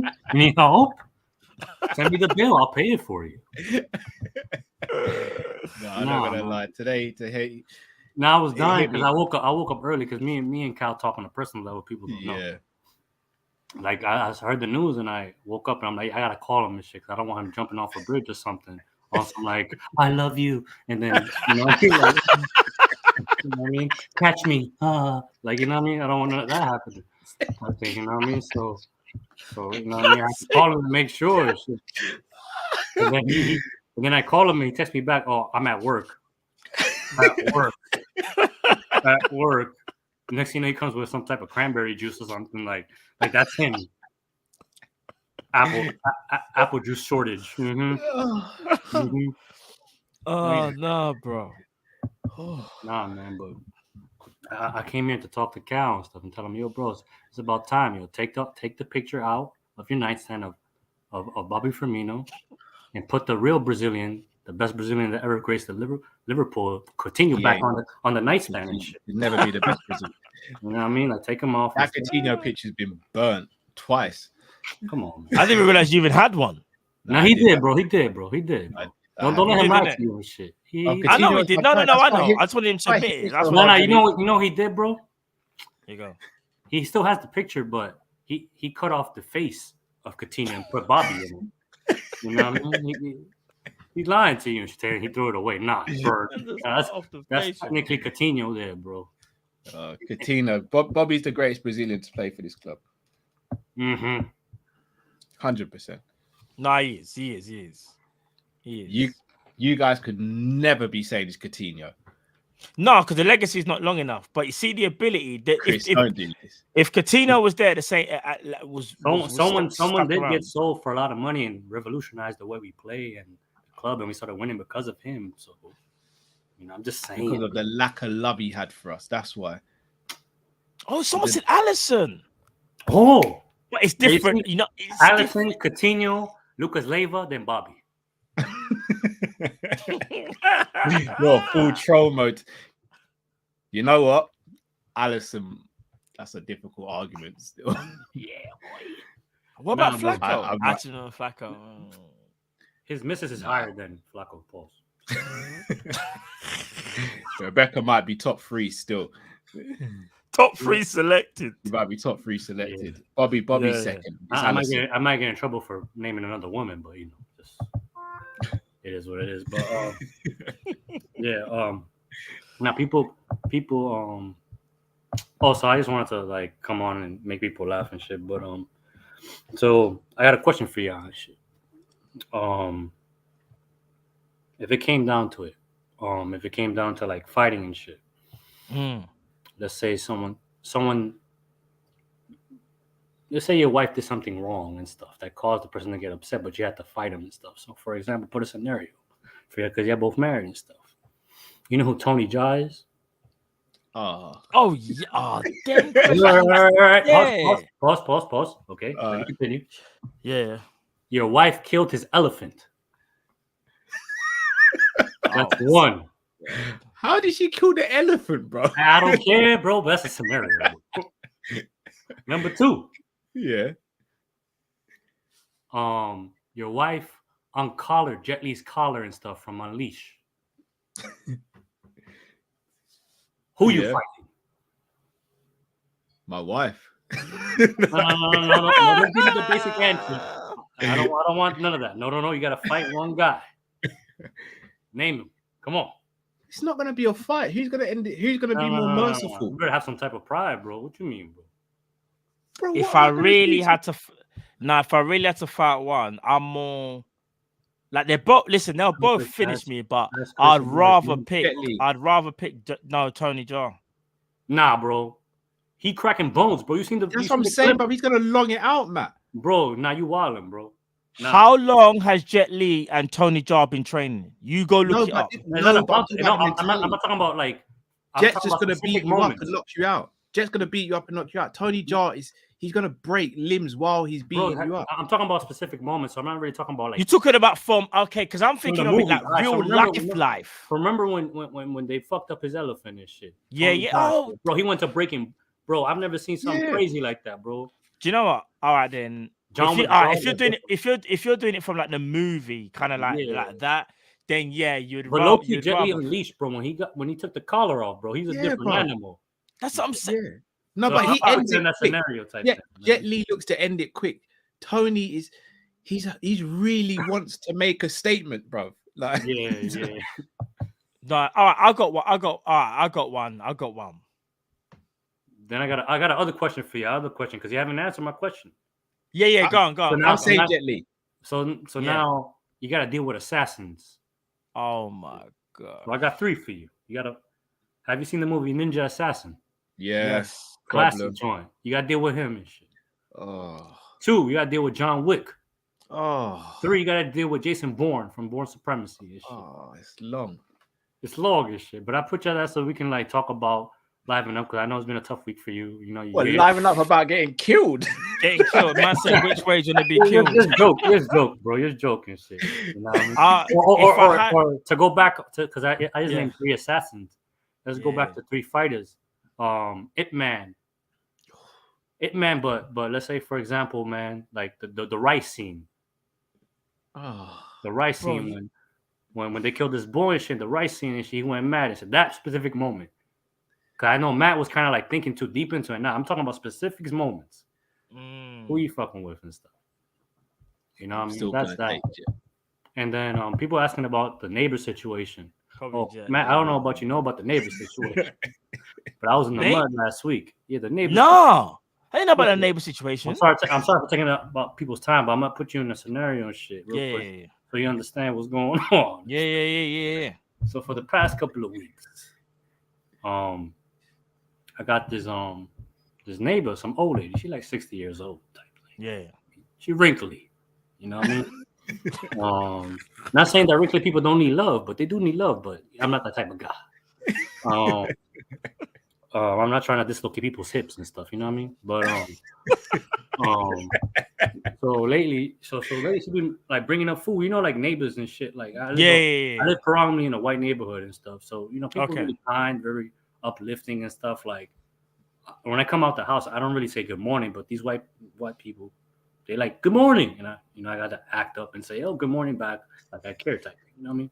So she's been bringing food and stuff. Hey, I made some extra food. Have some. I'm like, oh, it's food.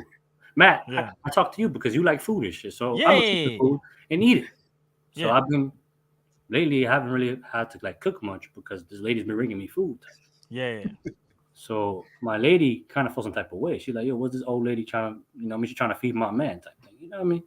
Which I understand and stuff. You know what I mean? Like, but it took me too long to realize until there was a scenario where last week on Thursday, she's like, oh, what you doing tonight?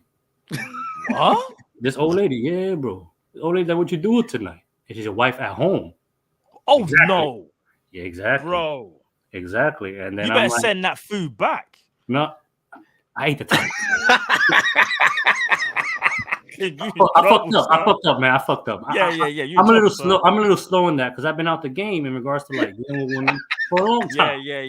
I was hungry. That pause killed me. Bro, even that one. Listen, I bet Chris has got one in the fridge right now. He's got milk. You gotta send that one back as well. One in the fridge. I don't waste food and shit. I eat it the same day and shit.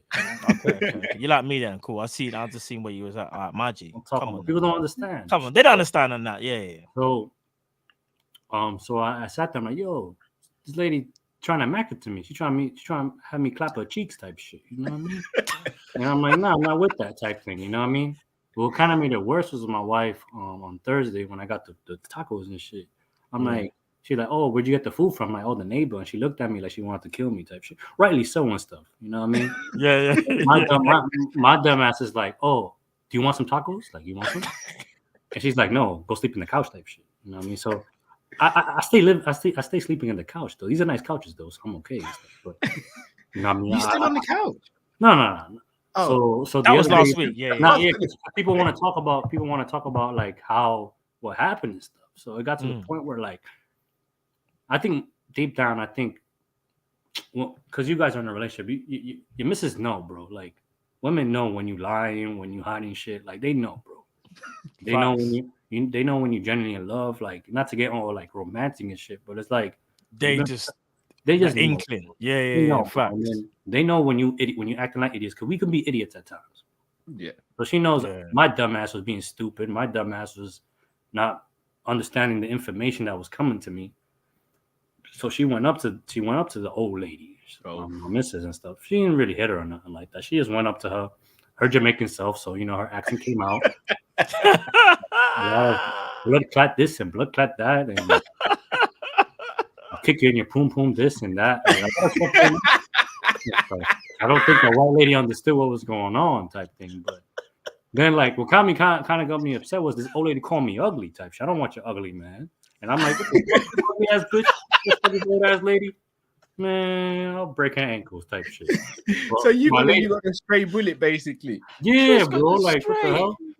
Oh, and then my lady was like, my lady's like, but that's my ugly man, type shit. Which I kind of felt offended, but good at the same time and stuff like that. But it's okay, man. I'm back in the bed now and stuff. You know what I mean? We all good. You know what I mean? But for everyone that wanted to know, there you go. I'm good now. Yeah, no, Chris, listen, stay for letting me know the story, bro. That's now jokes, not to rile you up, Cal, but that AM PM message, bro. I was crying, bro. Like he had some balls for that, bro. He did. I was crying, bro. I let him off for that one.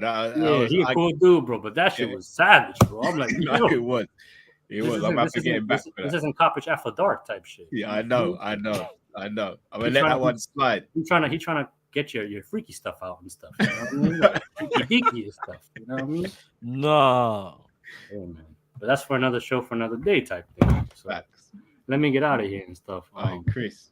No, but I was trying to come on and make you guys laugh and stuff. You know what I mean? Appreciate it. I appreciate it, brother. But I do want to ask you footballing question. I'm sorry I'm taking up so much time and stuff. But okay, cool. Yeah. Do you think is worrying the difference in regards to quality of play, the mannerisms of player, that we see how good we were in Everton, right? And then we go from, let's say, for example, the Crystal Palace game.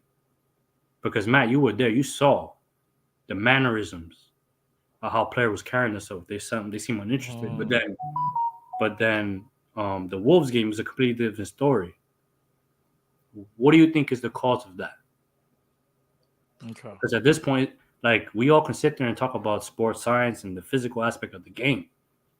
I think the mental side of the game is being ignored, and is a major problem with certain players. I think a lot of players are not engaged. A lot of players aren't interested anymore.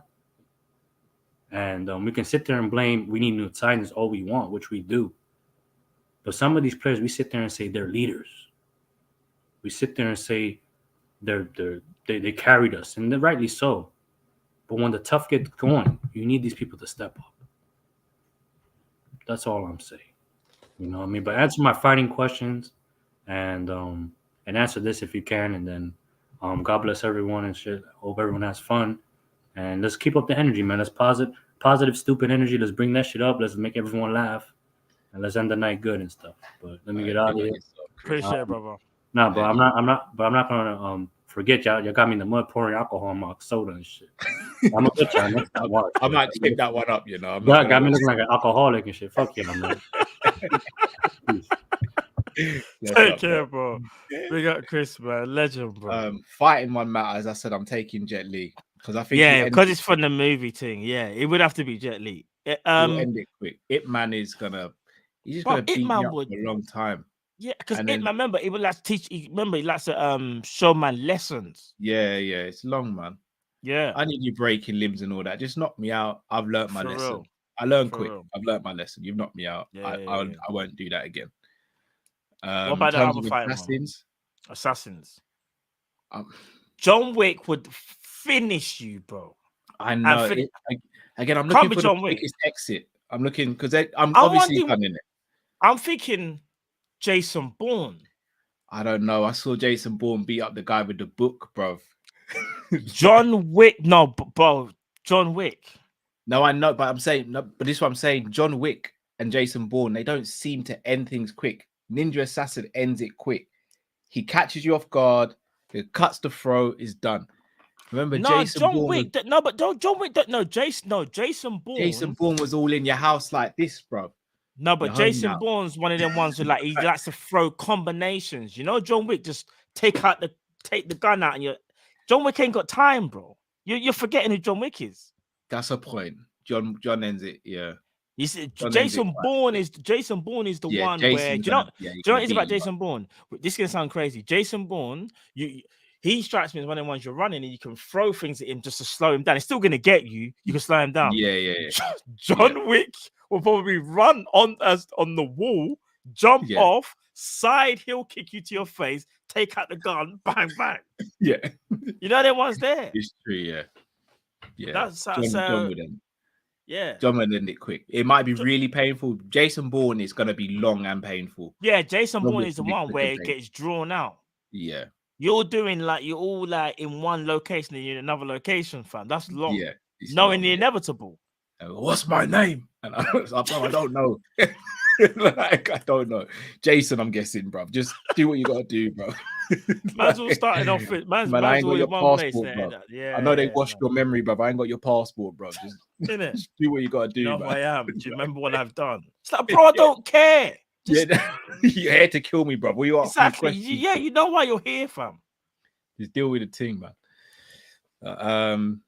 On regards to Chris's footballing question now, I think it's comfortability, bro. I think the players, a lot of them are just too comfortable. It's like, and again, I hate to pinpoint these players because they've been so good for us, but Virgil, Trent, Salah, they know no matter what they do, performance-wise, 9.5 out of 10 likely for them to start the next game. That for me is wild. Did you hear what Virgil said the other day? Yesterday it might have been. No. You ain't heard it? Do I want to know? He basically he said he's played too much football. He's come out and said he's played too much football over the last 2 years, and it could be why he's got the injury. I was just like, that. No, but for him to say that says either he was silly enough to keep on playing, or the manager was stupid enough to keep picking him and not just thinking he needs a break. Remember them games? The player can't pick themselves. This is what I was going to say. Remember them games where we'll see Virgil playing them stupid games in like FA Cup, Kall-In Cup for no reason, bro. Actually, now we can't win them games without him. Brother, as I said, we played Lincoln City in the League Cup, and we started Virgil van Dijk in that game.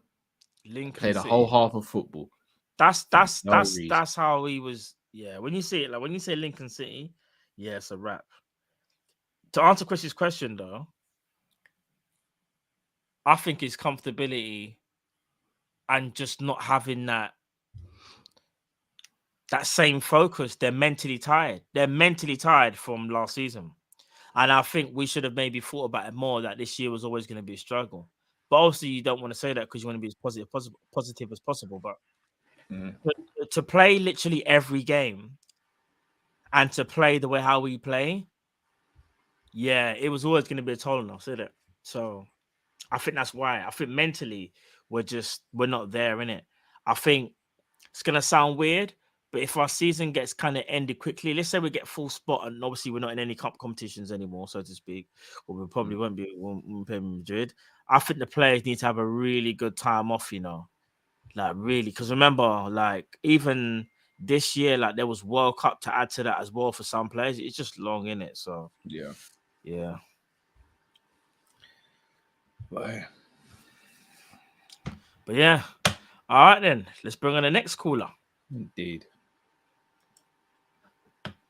Pete, what's going on? You there, bro? Yeah, I'm here. What's good, Pete? Evening, Pete. Yeah, good. Yeah, so I didn't have much to say. I just wanted to ask a few questions. Cool. But Come. the one thing I did want to say is that I think the transfers we've brought in, so when we signed Luis Diaz, I think that was the Mane replacement. I think Nunes was the Bobby replacement, and we knew Bobby was going to leave. And I think Gakpo was replacing Taki and Origi. So like the front line, I think we've done pretty decent in replacing them, because Mane for Diaz, you'd say that's a decent replacement. Nunes for Firmino? Bobby, Yeah. it's not as good, and they're different players. And Yeah, Nunes yeah, is yeah. more of a project, but you also have to keep in mind we do have Jota. So I think for our front line, like our replacing our front line so far has been good. I think it's just midfield and defense that we haven't replaced well. And then the questions I wanted to ask you guys. So the first one was, do you miss when we used to have red nets? So every time we play at home, like the color of the net was red. Because I was looking back at the highlights and I kind of missed having that. It made it feel like you were playing at home, kind of it added a bit to the atmosphere. And then second thing, I was listening to what's his name? You've had him on this stream. I think his name's like Mo Chatra, something Mo like that. Chatra. He was Yeah, on yeah. British. And I think on the Grizz's show, he had Yeah, said if we won the quad, apparently we would have ended the financial year with a loss because of the bonuses we'd have had to pay the other players. So I just wanted to hear your guys' thoughts, because you basically finish football and yet you finish with a loss. So that just kind of shows the club isn't built for success. And last two questions.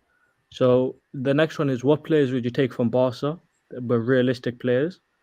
And then the last question is, what's your top three most iconic lines or phrases from the UFC? Oh. Oh, that last question. I know. Oh, that's a last question, Pete. Yeah. Are you doing a stream this weekend for UFC? Yeah. I'm covering one. I'm gonna do one. Me and Luke. Oh, okay. I'll see if I can join. Like if I can be in the Appreciate that, stream. bro. Okay. See you guys next week then. Bless up, Pete. Take man. care, bro. Great questions, Pete. Jeez, there's some sick questions there. I know. Let's start Right. with the So red nets. the red net. I kind of do miss the red nets, you know. And do you know what? I didn't realize I missed it until he pointed it out. And if I remember, it was back in like, oh my gosh, 2017 or 16. I feel like it was under Brendan. You know like what? we It put them was. on I'll tell Brendan. you why. I don't even know why this even relates to it. People, what was the year that Jordan Henderson was on the cover of FIFA? I'm pretty sure it was that kind of year.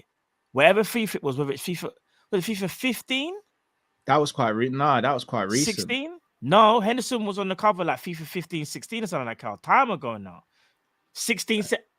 And what was the year? See, someone's put 16, 17 is when we changed. So what was the year Henderson was on the cover, people? What year was it? It's around them times, isn't it? I feel like it was late. I feel like it might have been like 2020, bro. What, when we had Henderson on the cover of FIFA? Yeah, it was off the back of the season where we won the league.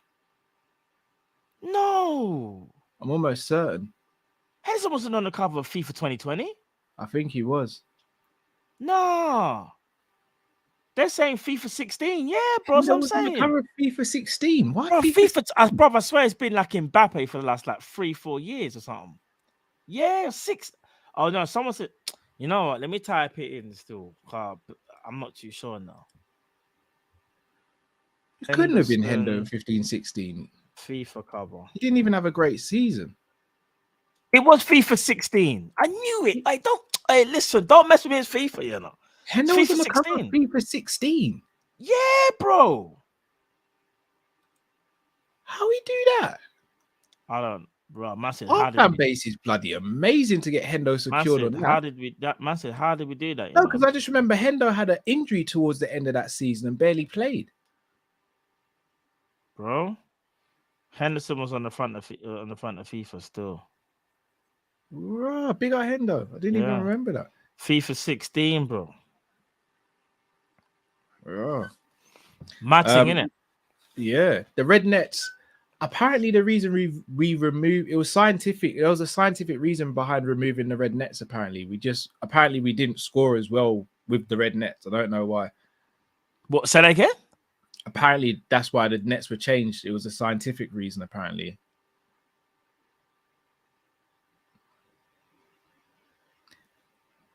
I don't mind what color the net is as long as the ball's in there.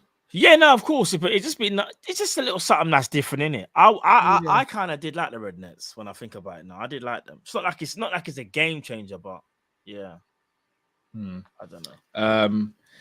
Yeah, Mo Chatra was on GrizzCon TV. A big up GrizzCon, by the way, as always. Big Make up sure you Grizz check as out always, Grizz's man. channel and subscribe there. Yeah, if we'd won the quad map, we would have ended up on less money because we'd have paid out more in terms of incentives, aka bonuses. I mean, the only way I can think of why FSU done that is because it sounds silly. They don't think we're going to do that. Yeah. It's so unlikely that you'd win everything every year. Yeah, and rightly so. You pay the players. That's not. We'll probably never do that again. No, we might not. We won't. Do you know what I mean? Like even get that close. Maybe a treble down the line, but I don't know about a quad. You're talking how many years from now? After, because the squad will be completely new when we do that again. Do you know what I mean? That was at the peak. That was like the peakest of our cycle, and now you can see the cycles going like that now, innit? Yeah, that is kind of mad though. Even just to say it out loud, because what's so crazy is that imagine doing so well, but yet you lose so much money. But then that's kind of what goes hand in hand in any type of business, though, Carl. This is their model, isn't it? No, but bro, but even a normal business, say you get bonuses. Yeah. Sometimes a company will give you really good bonuses, right? But they also know realistically you're not going to hit every single bonus every single month, every single year. Yeah. So they put in very good bonuses, but they kind of know roughly the threshold is so it kind of does make sense, even though it sounds weird. It kind of does make sense, in my opinion. Which free players you take from Barca? Was it free, innit? Gavi? No, I don't think he limited it.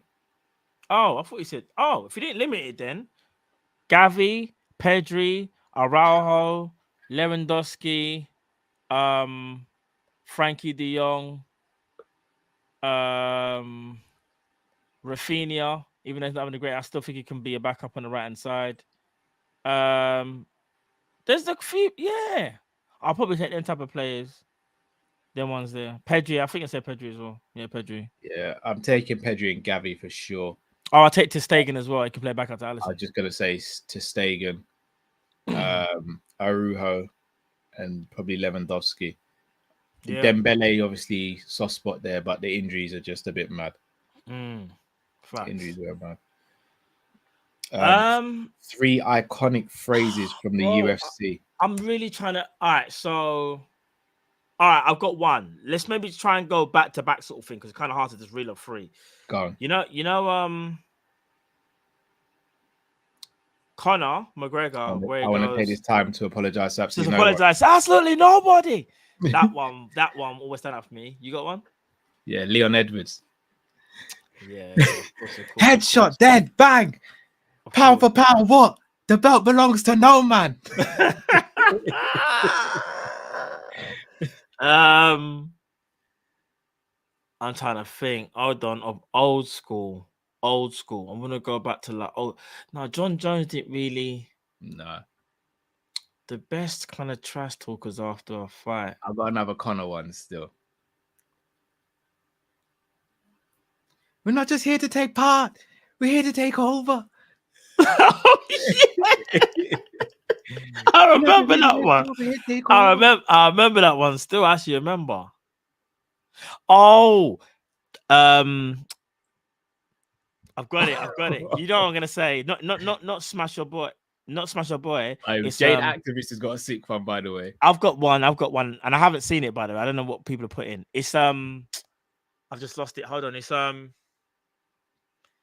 you know who your roommate Fad is. Conor, you took everything I work for. You know who the real money fight is. All right, listen, Nate Diaz. Bro. What was it? No, yeah. The other one was, hey, yo, I'm not surprised. Oh, yeah, Diaz. I'm not surprised. It's like Joe Rogan just in there at the bike. Nate Diaz, you just shook up the world. Hey, yo, I'm not surprised. Oh, my. There's another one. Remember, heavyweight Cal, Derek Lewis. Oh, yeah, my balls is hot. Why'd you take off your pants, Derek? Oh, yeah, my balls is hot. Bro, Derek Lewis, you know. It's all Putin and them trying to make America look bad. Houston in this hole. I ain't trying to get Title 5. Not with my gas tax. She.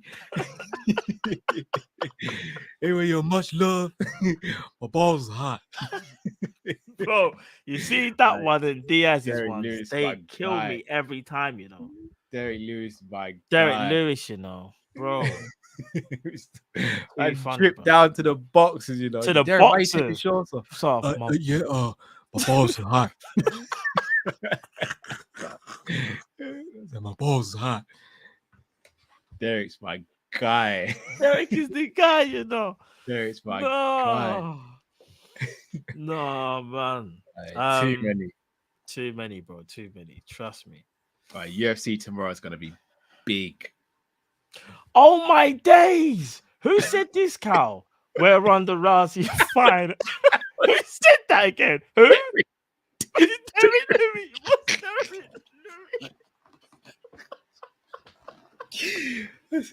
Where Ronda Rousey fine ass at?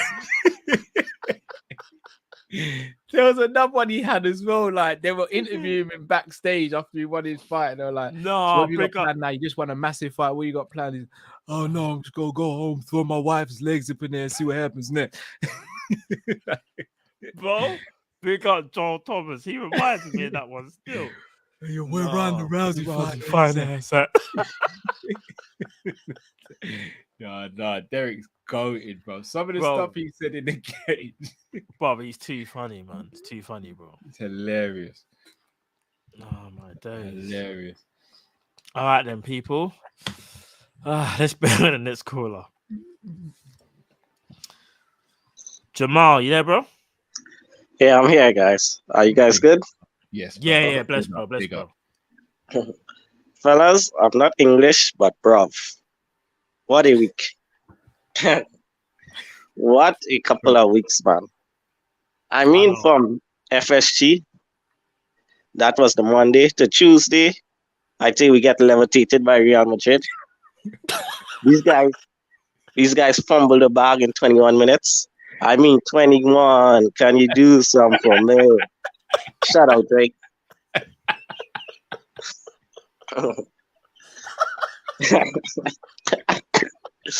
Yeah, and then we have to watch the Crystal Palace game. I mean, bro, you know what's mad? Fun fact, I don't know if you guys know this. You remember the game when Naby sent Townsend to Turkey? Yeah. Yes. Yeah, you know the midfield that week, but that game was Henderson, Milner, Keita. Oh, you know what? You know what was the midfield last week? No, that was 2018. And then you guys want to know why we're here? That was 2018, man. The same midfield. I remember in the grey kit, innit? Yep. And that was at Sellers Park because he dropped this. Remember, he dropped the shoulder. Yeah. He sent him to Turkey. Townsend just done that. He sent him to Turkey. Yeah, he sent him to Turkey. But 28. But we're in big 2023 now, you know. And the same midfield with a lot of running, guys. 5 years. That's 5 years. That's disgusting. Jamal, imagine using your car every day for 5 years. You're telling me your car, the mileage is gonna be out of this world, bro. That's mad. And then the Wolves game, that was a good, good feeling, good game, good win. And then this news today, man. I mean, bro, I'm trying to use the Man in Black thing to forget about it. You know the memory thing in Men in Black. Yeah, I want to forget this news until the summer. Yeah. Because, bro, Firmino, man, he's a legend. Yeah. But Carl, I've been watching is Musa Diaby. That's the Bayern Leverkusen player.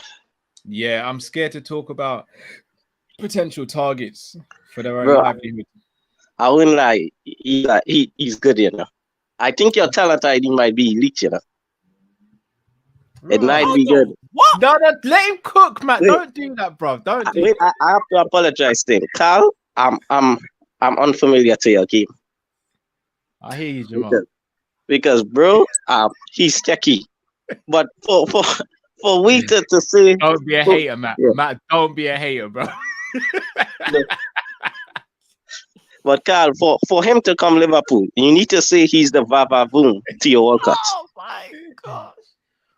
He's the RB at Liverpool Football Club would cook. But you hear what I just now said, Carl? No, go on. I said for him to come Liverpool, you need to say he's the Vavavoom to your World Cup. He's a Vavavoom to my Walcott. Yeah, to your World Cup. Yeah, because we need about at Liverpool, man. And Matt, I was trying to get some clips on you, you know, but I can't lie. After every sentence you say, I could be wrong, or it's just my opinion. So it's techie. You're press resistant, you know. You're press resistant. Appreciate it, bro. Appreciate it, bro. He just dropped the shoulder. Yeah, you're press resistant. No, it's not that easy as that. Yeah.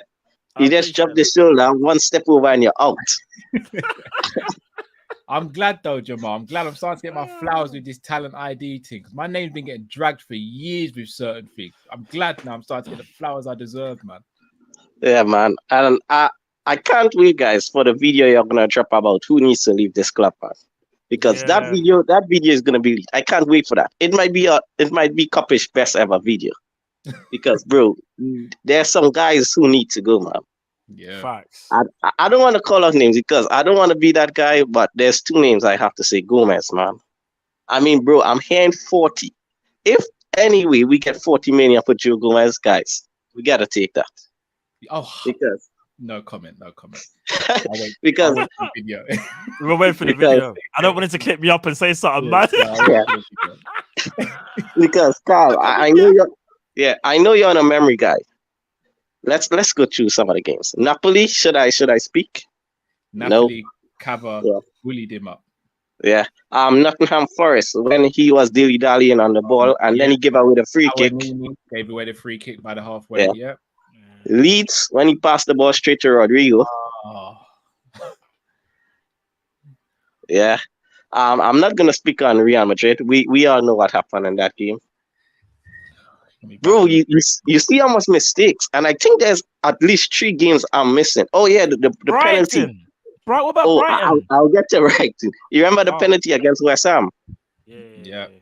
When Darwin Núñez, I think we win that game 1-0. I think Alisson saved the penalty. Saved the penalty from Bowen. Yeah. And then bro, it was a 2. There's 2. Yeah, because the one was Welbeck when Welbeck was doing Jaco Bonito. Yeah. Welbeck was doing Jaco Bonito, you know. He turned into Bergkamp. Yeah. And then the next Motoma, man. Guys, quick question. Have you guys known Ice Spice before Gomez? Just a question. Have you guys known her? Barely. Because, bro, I didn't even know who this girl was before this Gomez thing, man. How we're knowing rappers by Gomez, man? We're watching football. It's really bad though. It's bad, like. Yeah, man. So I'll go Gomez. I want him out. And the next guy is well, I don't want him out, but I don't think he should be starting against Henderson. Because that Palace game, man. I mean, watch 2019 when we win the Premier League, bro. No one can take that away from Henderson. Fact. He had a world-class season. You see that Henderson right there? Can't say anything. Yeah. Bro, Henderson with the pinstripes. Elite. But time's gone now, man. I mean, he have to be a rotation player because the Crystal Palace game, I mean, he was playing haram football. Everything was in the air. Right. And it was horrible. Salah, Nunes and Jota, they are not dogs. He treats the ball like a frisbee. Like he just tell them catch, hit it up in the air and catch, fetch. I mean, bro, they're not dogs. Is he watching Salah and saying it's Clifford? Is he watching Nunes and saying that's Courage, the cowardly dog? Bro, he just tells these guys to fetch you. Everything's in the air. Pick up, dog. Yeah, man. So yeah, and yeah, the last thing. So those two guys, but I can't wait for that video. And then I have to end on Spurs, man. I mean, it's funny, you know. You know, Spurs is that one team when you're doing bad, but you say it could have been worse because then you look at Spurs. Spurs is that person when you did average in your exam, but then you watch and a guy fail and you say it could have been worse. Spurs is that guy when you're in a room with good-looking people and you're average, but you see a next ugly guy and you say it could have been worse. That's Spurs. Bro, they went 15 years without a trophy. 15 trophyless. Bro, Callum, if you was a Spurs fan, I think you would have been an alcohol. I'm just saying. Bro, what is wrong with this club? Guys, I sure if you ask your chair. Are you sure it's only 15? Yeah, I think the last one's 2008. Yeah, first 2008. Yeah, the Kall-In Cup. Yeah. Oh, yes. Yeah. Guys, you know, if you ask your chair and they will say, it's Spurs. I think they will know the same. They will say Spursy. Yeah, it's bad, man. So, yeah. And then, guys, you didn't answer my question last time about Ronaldo because I didn't get to see peak young Cristiano. So I want to know how he was. Yeah. You wanted to describe how he was, yeah? Cool. Yeah. And then our next funny question is, guys, Arsenal are going for this title. Mm-hmm. So I want you to take one of our flops to drop into this Arsenal team now, and who you guys think could sabotage their title charge the best? Because there's been a few. I was thinking Charlie Adam. Put Charlie Adam in the middle of the park with Partey and Shaka. But I think Charlie Adam, I think they will do the running for him. And one thing, Charlie Adam did have a little pass on him. So I think it have to be Moreno, man, on that left hand side. You're I think he shuts down. You forget even about Paul Konchesky, you know. Oh, no, on popular opinion, I think Moreno's worse, you know. I think Moreno is one of the worst defenders ever. No, Konchesky is, bro. Konchesky is shocking. He's got footballing. I hate to say it, footballing IQ. Just, I know Moreno's one. At least Moreno had an attacking one. Carriers, no? Carriers. Yeah, I will let you guys discuss that. But yeah, man, I want to say next week again, and guys, enjoy, man. Have a blessed one. Big up, Jamal. Appreciate it, Jamal. Blessings always, brother. Right, there you go. Take care, bro. Jamal's a legend. Peak CR7. Bro, Not much you can do still. Quick, good agility, technically good, could beat players pretty easy, either with pace or skill. Luis Diaz on drugs. Yeah. Luis Diaz on drugs, but with free taking ability and better in the air as well. Yeah. Yeah. And he was faster than Diaz as well. Bit faster. He was Ronaldo when he first went to Real Madrid before, because you know some people say, I don't know if you know, Carl, there's like the thing going on, it's happened for years now, where he had a certain knee injury or something like that, and it affected the way how he used to beat players, and then I think he kind of changed his game, so to speak, and then they eventually moved him into the middle because I think he just found it that bit harder to kind of, because remember, like your knee affects your agility, in it, the alignment. Do you know what? Football gossiper, spot on. He was more ambidextrous as well. He was. Oh, it was such a problem. Because he wasn't just like a cut inside merchant, Ronaldo. No. He would go outside, inside. That Ronaldo could do it all, bro. Everything. The only thing you would say, he probably wasn't mad creative. Yeah, but no. He wasn't creative like that, but he was creative like he could create enough. Yeah, he was a creative player. He could open up space for other players, innit? Because he was so good. He was such a pro. I remember he made Ashley Cole do the splits one game, brother. I was like, to be fair, Ashley Cole, even though he done the splits, he's probably the only person, one that could slow him down, not stop him, but slow him slow him down. Imagine that. There's only one player possibly that can slow you down. Flipping out, bro. Yeah, CR was something special, man. Yeah. And then the flop are dropping at Arsenal. Probably Karius or probably Karius. I'm even thinking about Salif Diao, you know. Nah, he'd probably be all right in their team with runners. I'm gonna quickly read us some names. Kavame, right back. Do you remember him? Yeah, I do. Still, he plays the Legends games, though, innit? What about? I got a little soft spot for him. Okay, let me take that back. Still, what about Kyrgios? Oh, bad. Ain't no high line with Kyrgios. Remember Pellegrini, who's now manager. Slowed in Hippier. Do you think Pellegrini might be worse than Karius? Remember Arsenal. Take out Gabriel because the left side centre back and put Pellegrini next to Saliba. What you think they do bits? Saliba's doing overtime, bro. Bro, you see the overtime sheet every week. Yeah, sign me up. Just sign me up. He signed me up. Pellegrini be getting pinned by every striker, bro. Facts, bro. I'm trying is there anybody else? Poulsen. What about Poulsen? Poulsen would have been Milan Jovanovic. Take out Saka and put Jovanovic. Remember Jovanovic? Yeah, that's the one. Jovanovic. Yeah, Jovanovic for Saka. Yeah, I think they're finished. Done. Title charge done. Man said Lurch instead of Saka, you know.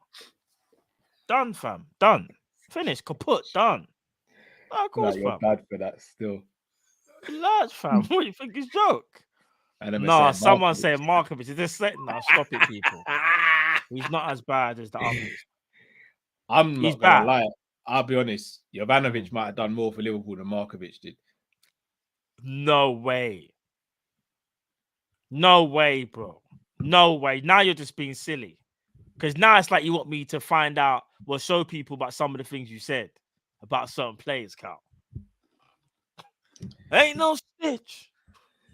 I'm just saying, Jovanovic might have done more for Liverpool than Markovic. No, bro. Name me one thing. Once again, calling out my talent ID again. How long have I been talking about Saka? The time I was talking about Saka. That's true. Put some respect on my name. Bro, but I was saying Foden from, you know what? I'll be honest though. Do you remember when I was on the Foden thing as well? You were. But Foden was more obvious though. A lot of people cussed me with Saka. Hear this. I was talking about Foden when David Silva was still there. And I was saying, they're not sending him out alone because this kid's going to be the truth. Trust me. But anyway, people don't want to have them conversations. Always someone said Latalak. Oh, nah. I could live Bruno Shearu. Nah. I still think it's Jovanovic, you know.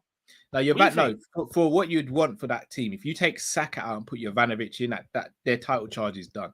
Finished, innit? Like it's just over. Done. Yeah, it's done. I'd pay good money to do that. Even what about Aquilani? Just replace Aquilani with Xhaka and just have no availability. Aquilani wasn't a talent. Aquilani's more of an availability thing than a talent. Yeah, no. Man said Voronin, Shawn Michaels. Oh, remember Danny Wilson, 2 million from Rangers? Yeah, I thought he was going to be. We got him on deadline day, I think, or something.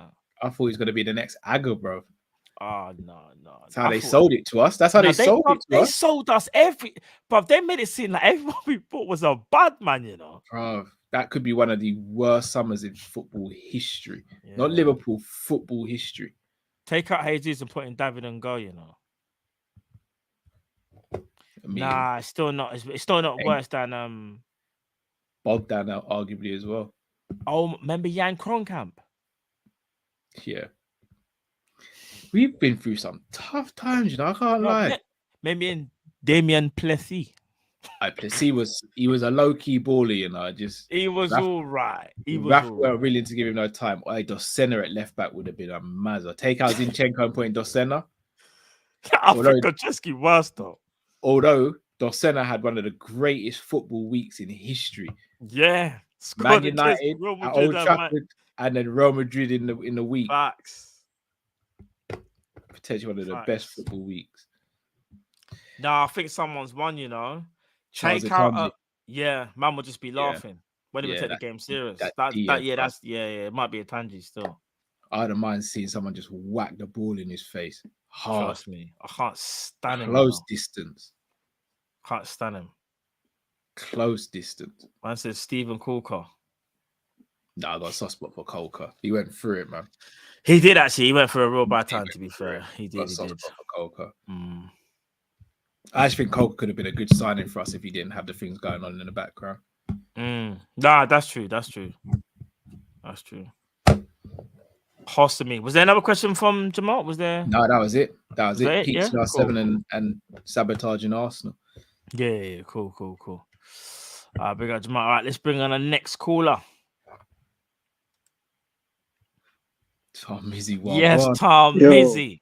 Yeah. Oh, man. What's going on, bro? No, man. Last week at the during the Palace game, I woke up at 4 and went downhill. Bro, so I remember you said it. You know what time it is. You know what time it is.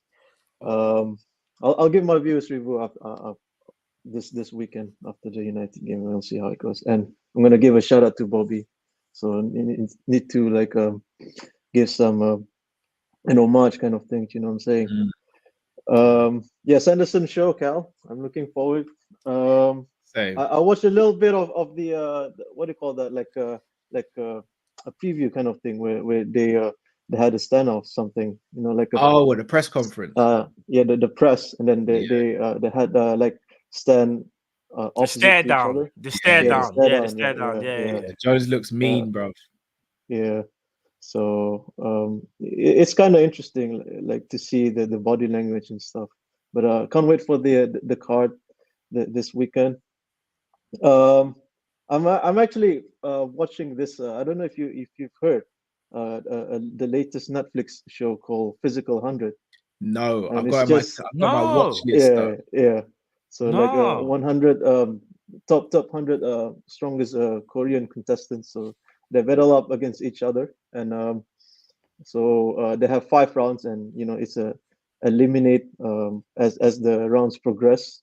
And yeah, it's interesting. It's like Squid Game, but not the violence ones. Just like once you're eliminated, that's it. No killings and stuff. It's just battle arena and those kind of thing. But I'm enjoying it, and I'm gonna watch till the end after the this Sunday. I enjoyed particularly Chris questions, and he said all about the MMAs and the martial arts and all that. I'm gonna address another question now for you guys. If you revert the time back when during your younger days, instead of football, you take the martial arts, which 3 martial arts that you want to learn. So for me personally, I want to learn Silat because it's just close proximity in the region, and then I'm interested in capoeira as well, and also judo, because judo is a hugely influenced here in Asia as well. Like it's becoming a a lot of countries have their base and stuff, like a training center for the kids. So and also another one before I jump out, your go-to songs during your workout at the gym or outdoor runs, and those kind of things. Like, what do you listen to? Like, what? Just give me one particular song that you have on top of your head. Yeah. You're not gonna think I'm so hood when I tell you, man. Yeah, go on. Yeah. No, I'll let you go. But that's the only things that I have. Big up to you guys as always. Road to 30K. Big up to you, big up yourself, bro. Yeah. Right, see you tomorrow night, brother. Yeah. See you. I'll be in the chat. Take care, guys. All right, take care, bro. Love, bro. I don't really have just quickly. I don't really have a go-to, like them kind of go-to. I don't have that. I just kind of, it is though, but I always end up listening to rap though. Like something aggressive, if I'm being honest. It's not a peaceful thing. So it'll be, let me think. Mine's Pusha T. If you know, you know. Oh, Pusha T, yeah, for real. If you know, you know. What would mine be?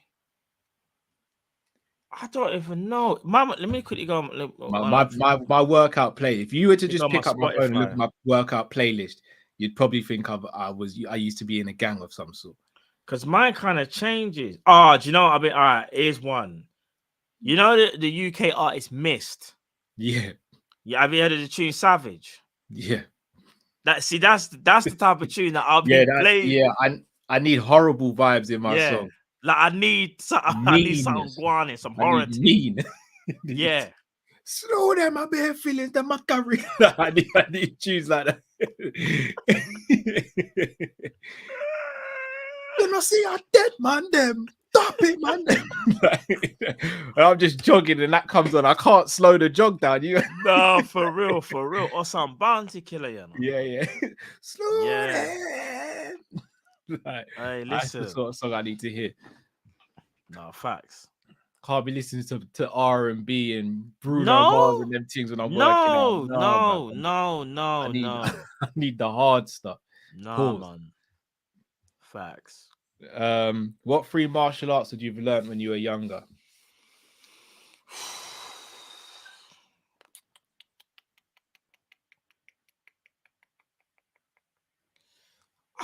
This is a tough one. I don't know a lot of the stuff. All right.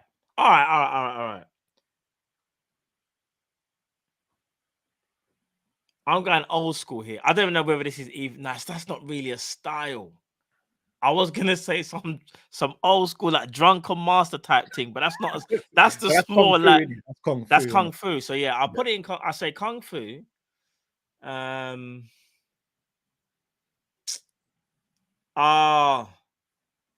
don't know the names, but I know. Do your 3. I'm gonna quickly find the names. So the 3 for me. So I'm gonna type in the film and then the style. Hold on. I'm gonna pick 3 I've not done. So, because I've done jiu-jitsu, I've done Brazilian jiu-jitsu, I've done karate, I've done boxing, I've done kickboxing. So I'd say 3 for me. I've done Muay Thai as well, so I'll exclude that. I'll go Sambo, because that's kind of a hybrid between wrestling and jiu-jitsu. Yeah. So Sambo, Salat, and Wing Chun. I was gonna say Wing Chun. I just looked at that one now. That's the one I was thinking of. And I just typed in the raid like this because I don't know the name of the style, and it's Salat. It is Salat as well. Yeah, because I just typed in the raid. Yeah, saying that in the raid. Another one, Krav Maga is really good as well. Wing Chi is bad, you know. Wing Chun. So I'm saying Wing Chi. Wing Chun. Wing Chun. Yeah. Someone said it in the chat, and I was like, "Yeah, Wing Chun." No, man said Wing Chi. Like what? That's the thing you do in the park, bro. When you and the thing is, I'm moving the energies around, bro. Moving the wind. I swear in Karate Kid in my line, there's a style called. Is it kata? That's not a style. So basically, in karate, you've got different. Yeah.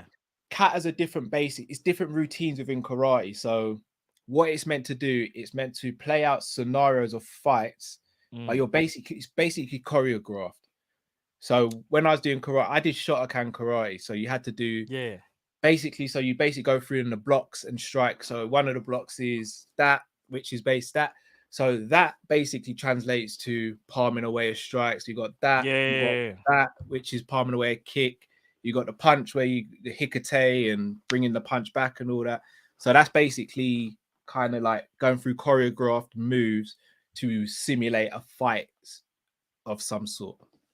The katas are really good for strengthening the body and getting technique down.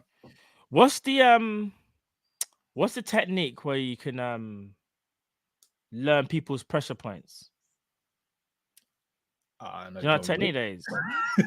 No, there's actually like a technique. There's like a body down, bro. No. Because you see them type of thing. You know they want to. I want to learn how to do them thing there, bro. Twitchy, Just one little thing. Man's just like, what will you do? Like, I want to learn that, whatever that is. Man just said violence. Man just said violence, bro. I swear it slightly is, man. It is just no, but you know what it is? I think the one that interests me the most, all jokes aside, probably is Kung Fu, though, because Kung Fu stems from me growing up on Jackie Chan and Bruce Lee, like old school days. Do you know what I mean? So, yeah. Man said acupuncture, it's weird. I think because of like MMA and things like that, I think kung fu and karate, a lot of people kind of disrespect now. I'm gonna be real with you. A good karate fighter or good like kung fu fighter washes the average guy. Like, of course, no, but I mean washes the average guy. Do you know how if you see kung fu? I feel like if you're a kung fu, see me now. I'm gonna go one deeper. Pause. if when I was younger, like I had to go live, say, in Japan or China, I would want to be a Shaolin monk. I'm not joking, because I think they're untouchable. I don't. I know their lifestyle. I know their lifestyle is very, very thing, but you see that their fighting style, bro. There's not many people that can take on a Shaolin monk. What, a Shaolin monk from early? I'll be honest with you, Matt. You dash one of them Shaolin monks in the cage, brother. I reckon John Jones rips him to shreds. No, John Jones rips him to shreds, bro. Bro, you're sleep, bro. You see Shaolin monk. Do you know how agile they are? Brother, you can't be agile when John Jones is kicking your kneecap, bro. But you're acting like he's gonna kick the knee, like he's quick enough. Bro, John Jones rips these man to shreds, bro. No, bro, you're sleeping on the Shaolin monk thing. Bro, they would never have seen someone what like you're trying to do, you're basically trying to destroy my whole childhood of watching Shaolin monk fight everybody. I'm not. I promise you I'm not. Fam, do you remember a film? I don't know if do you remember a film called Jackie Chan's Shaolin Chamber of Death? All right, so you'd be all right grabbing a purple Shaolin VHS. Monk. Yeah, go on. You'd be all right grabbing a Shaolin monk and dashing him in there with Francis Ngannou. Thank you, Matt. No. Do you know what? No, I might. No, you're sleeping on it. You're just thinking about the size thing, bro. No, bro, I'm thinking about the roundedness of the fight. Bro, let me tell you something. You see a proper Shaolin monk, yeah? Proper. I'm talking proper, Cal. One that can move mad quick. But they could probably piece up Ngannou, bro. No, they can't, bro. People, listen, there are people out there that are half the size of Ngannou. All right, let me give you one now, Cal. Because he's a real fighter. Let me give you an example. Michael J. White is a problem for anybody on earth, yeah? Anybody. But he's... Do you reckon Michael J. White could beat up Francis Ngannou if you put them in a cage? Who do you think will win a fight? Not Michael J. White's age now. Not now, obviously, because he's older. In his prime, I think he finishes Ngannou, bro. All right, chill, Matt. You can't just say, bro, you're slick. The comfort thing is mad. On Michael. I'm not. But remember, Francis was the world champion at world round. All right, you're gonna make me do this. All right. Both in their prime. Michael J. White is the only person I'll give a conversation to. Prime in a cage. In a cage. You can use any street fight you want. Bruce Lee or Ngannou? Ngannou. Over Bruce Lee? Yes. I hate you're going for the size thing. I'm not. I hate. What do you think he's gonna do? Take him down? Bro, I really hate to do this to people and ruin people's childhoods and fantasies. No, I hate you are. I don't know. Bruce people. Bruce Lee was around 135 pounds. Mm-hmm. And Ngannou walks around at around 280, bro. But you're going with the size thing. If he catches him, it's a wrap. It's a wrap, innit? If he catches him. I'll be honest. I hit hard. I do. I hit hard for my size. Bro, I'll spar with my friend who's a heavyweight. Bro, I'll give him everything I've got, bro. And he'll look at me like it's nothing to him. And he's not even a killer like that. This is Ngannou we're talking about. You man are just power. Man, forgetting about it's cool though. Bro, how tall was Bruce Lee? I can't remember how tall he is. Hold on, all right, let me. Bruce Lee. Why you man are disrespecting Bruce Lee? What disrespect? Swear down. No. Bruce Lee was 1.72 meters. Don't matter, fam. No. If Francis Ngannou is 1.93 for a start. All right, maybe Bruce Lee's not the right person, but I'm sticking with Michael J. White. Ross up in Michael J. White. All right, we'll take it back. Bruce Lee was just, was a gauge. If you were to say something like Bruce Lee and Conor McGregor now, yeah. I know, I'm joking. I know, weight class. But you see Michael J. White, all jokes aside, You see, prime Michael J. White. I actually think because Michael J. White obviously nowhere near as big as Ngannou, but he's still big and he can hit hard. No, yeah, Michael J. White, I'll give you. Yeah. Michael J. White would absolutely. No, I'm not gonna lie. Bruce, he'll just catch Bruce Lee and probably crack his rib, bro. It would be bad. Like it's a computer game.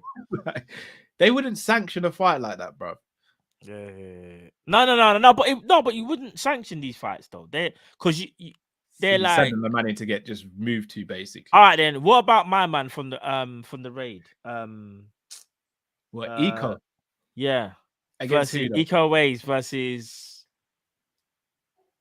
I feel like you think Ngannou is the baddest, so we're going Ngannou again. I don't think, bro. He was the world champion. Yeah, but he left UFC, fam. He's scared of John Jones. So I'm just saying.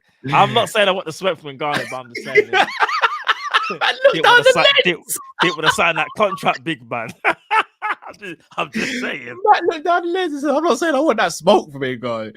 No, I'm joking. No, Ngannou's a problem for anybody. But I'm just trying to think of someone that realistically that's not. Yeah, there's a handful of people on this planet that beats Ngannou in a non-weapon base, in just hand-to-hand combat. About a handful of people in the world, bro. It sounds weird. John Jones might be one of the very few that can. Obviously, we'll never know. But you know what I need? Do you know why I know John Jones is different? Have you seen? And I guess because I think his mentality. You see Ngannou, mean guy, bro. No, but this one's you see Ngannou. Like I know Ngannou, when he's in the ring, he's a killer, so to speak. I think John Jones is worse. I think John Jones is like your worst nightmare. You see, let me give you an example. You see when someone starts to break into John Jones' house, you saw what happened in it. The man ran with. I won't even go into it, but you know what happened in it. Yeah. Obviously, nothing happened, but bro, that's the mentality is different, bro. John Jones is like a madman. I'll be honest. John Jones is he's one of the worst people you can fight because he's not just looking to win the bout. He's looking to beat you up. Like he's looking to change your life. Like, bro, funny you say that. Someone who fought him. Oh, Quentin Rampage. Have you seen what he said? His knees never been the same. Knees never been the same, bro. Was it them kicks in it? Yeah, bro. Is it a oblique kick to the knee? I think. Yeah, like but it's a horrible technique. Again, sparring with people, I've had that technique done to me, and it's people when you're sparring, obviously don't go 100%. But if someone did it to me like 20-30%. But your whole leg just feels like if he went 100%, legs gone. Your knee, yeah. Legs gone. Legs gone. Crazy. He's devastated, man. Like John Jones he's probably the scariest in terms of all the techniques put together. He's scary, man. Elbows and knees and kicks to the thigh and the way that and it's the wrestling, bro, as well. And he doesn't just wrestle you just to waste time. He wrestles you to beat you up, man. Yeah.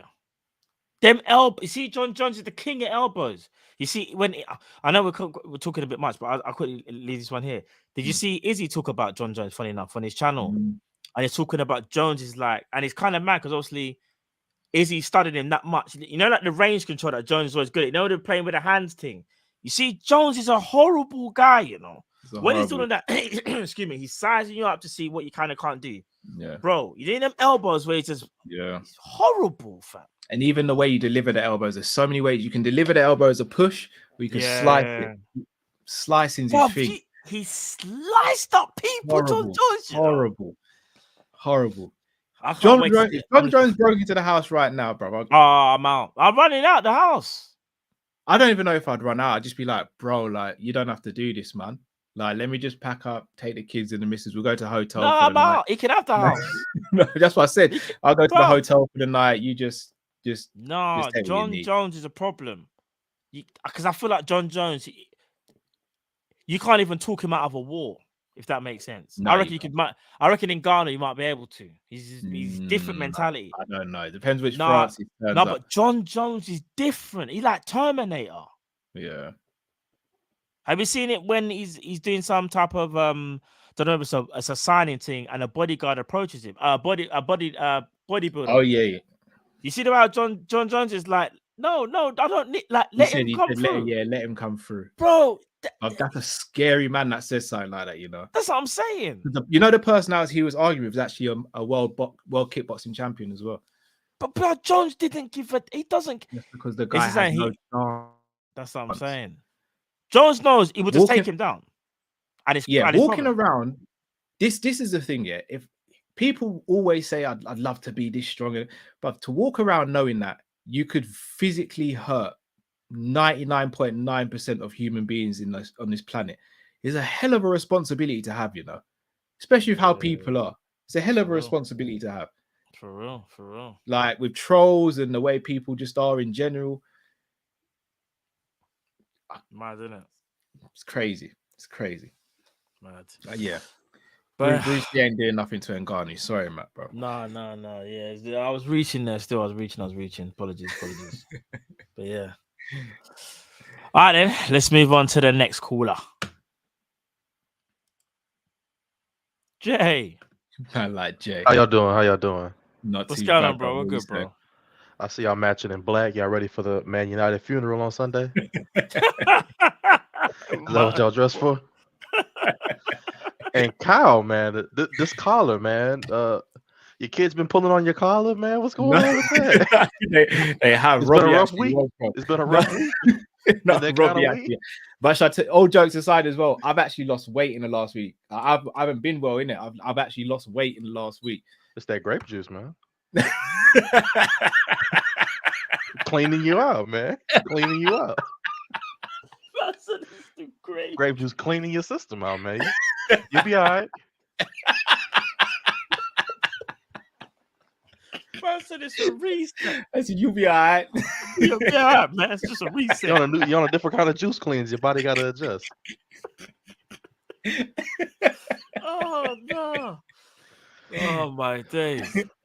In all seriousness, yeah, I just got done watching the Napoli game. They lost on a screamer, which is kind of crazy. Oh, they dropped points for the first time in a while. Yeah, they lost to Lazio at home. Oh, the next team's gonna get destroyed. Yeah. But it was a screamer. I saw it. Just didn't expect it.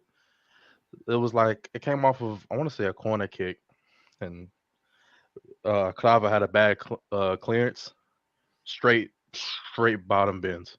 Serious. Yeah, 1-0, ugly 1-0. Because I want to say Napoli was much better for most of the game. They were much better. It looked like when we used to lose. That's what it looked like. When we used to lose the teams, we'd be like, "How do we lose today?" That's what it looked like. Atletico Madrid, yeah. Yeah, it was like, what's going on? Yeah. We were clearly the better team, but no. All right, I think we should drop a beat for Bobby because we need to celebrate his careers. Give him a celebrate his career at Liverpool FC. So true, bro. I'm gonna do that right now. Well said.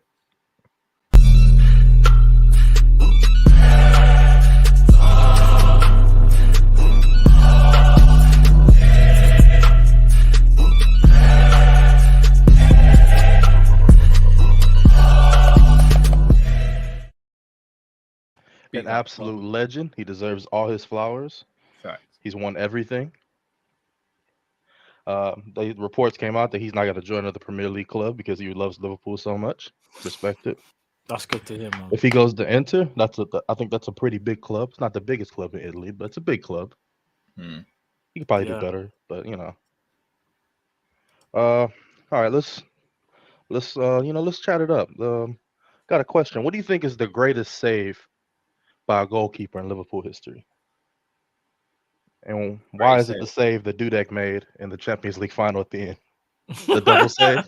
Yeah, against Shevchenko, in it, where he just puts. I thought for sure it for sure should have went in twice. Yeah, for that's sure. probably that's one of the ones where there's no way you can miss. Alisson versus Napoli 2018. That was amazing, but the Dudek one is the fakest one. Bruv, Alisson was in the air, in the side, in a star position on his side in the air. Bro, Dudek had just recovered from making a save and stuck his. I think he just stuck his arm out. I believe, and the ball. Bro, the Dudek one don't even make sense. It's true, but Alisson's one don't either. Bro, he was on his side in the star position. I know. Yeah. I wanted to, since we're talking about MMA quotes, let's think about what's your favorite boxing quote. One of my favorite boxing moments ever is when Floyd Mayweather is fighting mid-match and he gives his prediction on a football game. I swear. Right, So like he's in the middle, he's like in the mid fight, and he just overhears the commentators talking about like an Eagles game or something. He's like, I got money on the Eagles, and he's just going at it still. He's a menace. I got a boxing one. I know which one. I bet I know which one it is. I know which one it is. Yeah, Lennox, I'm coming for you. Lennox, I'm coming for you.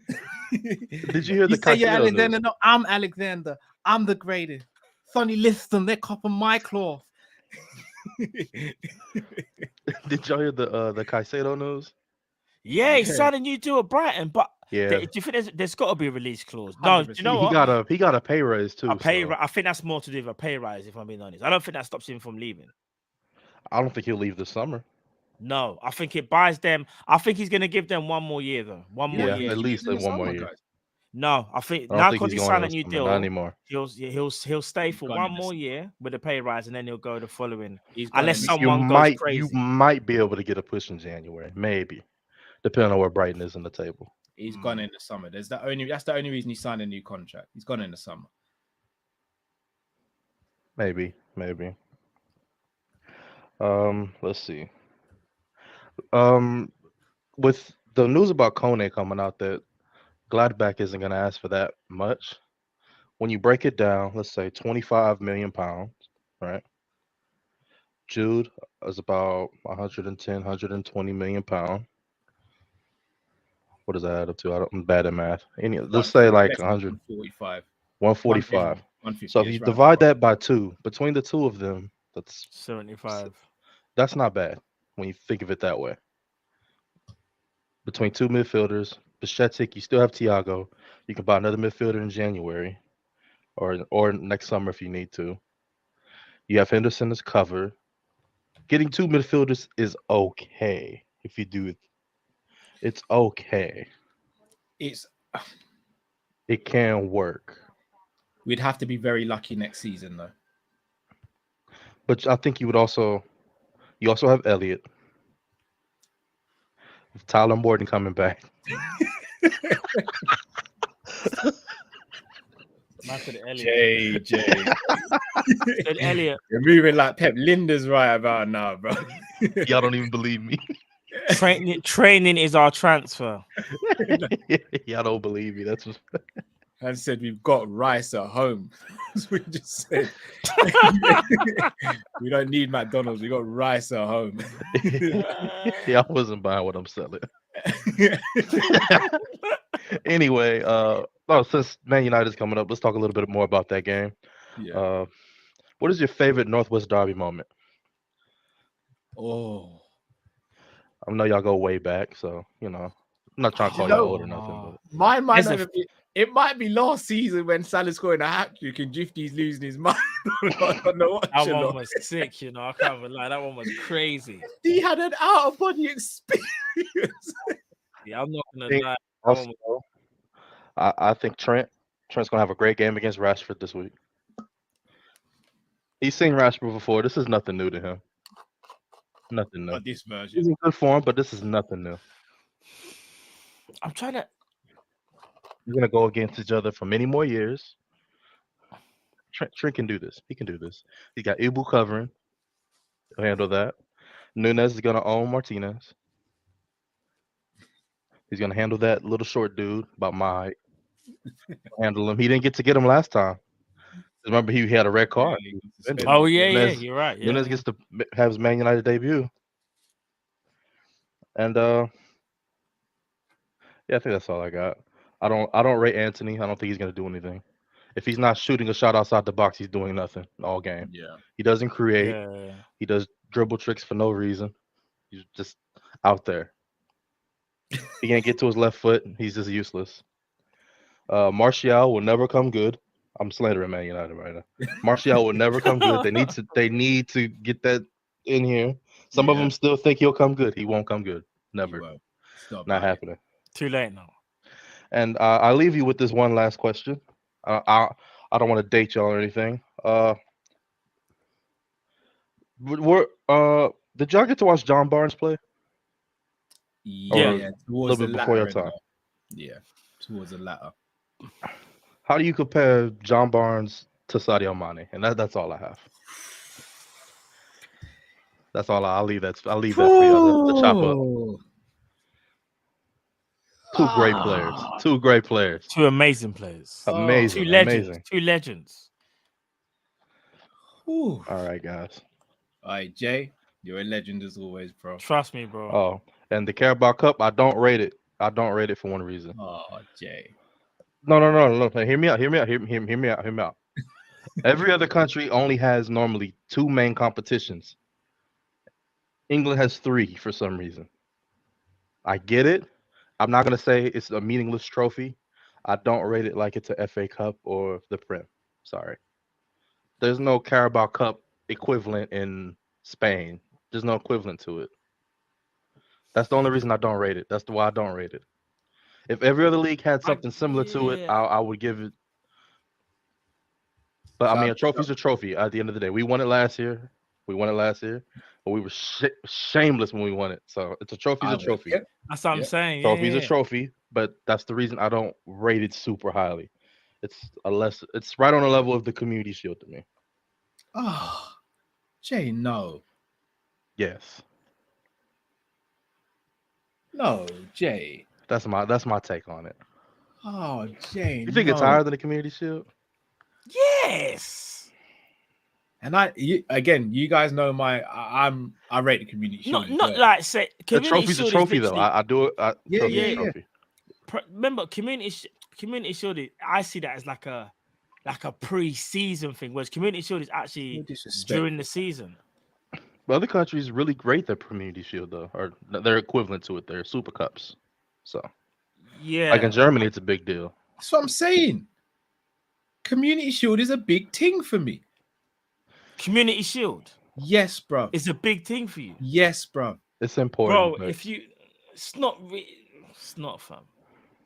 If the Community Shield is the only thing you win in that season, are you happy? It's the only thing we are going to win this season. No, but so are you happy? Are you happy then? No, because I want the other. Right then. No, but But again, if I have an argument with someone and I got to draw for something, I'm going to draw for the Community Shield. If you won the FA Cup, just the FA Cup, and you finished where you were, or you won the Community Shield and finished where you were, would you rate them both the same, or would you prefer one or the other? And which one would it be? You already know the answer to that. FA Cup. That's what I'm saying. That's how. Come on, bro. It's pre-season vibes. It's not pre-season, man. Bro, do you know why it's pre-season? Because the season officially doesn't even start until that competition, till that thing is over, till that match is over. Exactly. Even better, it's the curtain raiser. Oh, we're not doing that, are we? The curtain raiser, bro. You're making it seem like it's NBA or NFL where it's opening day of the. Bro, it's not, because it doesn't start till a week after. When did you become pre-season? Such a hater? When did you two become such haters? Bro, we're just saying we prefer. Come on, you might. Community Shield. I was so happy when we won the Community Shield this season. No, I was bro. too. I was there. I'm happy we won it, but I don't rate that trophy like it's some big. Bro, it's just the Community Shield, fam. It's not just a Community Shield. I think it's a mentality thing too, though. Community Shield or Emirates Cup. Community Shield all day. But is there that much difference? Yes. What is it? Come on. Emirates is a made-up trophy just to stroke Arsenal's ego. I hear that. And they don't even win their thing. But I'm not gonna lie. I think Community Shield is like, I don't know, man. You lot change, man. I don't know, man. That's what I'm gonna say. Barnes or Mane? Yeah, I'm not gonna lie. You put us in a sticky one there, bro. Yeah, I'm gonna let y'all chop that up. So yeah, we'll try. We'll chop it up, bro. We'll chop it up, bro. Let me y'all compare two legends. You know, that's gonna be a tough one. All right, y'all have a yourself, Jay, great night. Get some rest. Lay off them Red Bulls though. They're not good for you, Matt.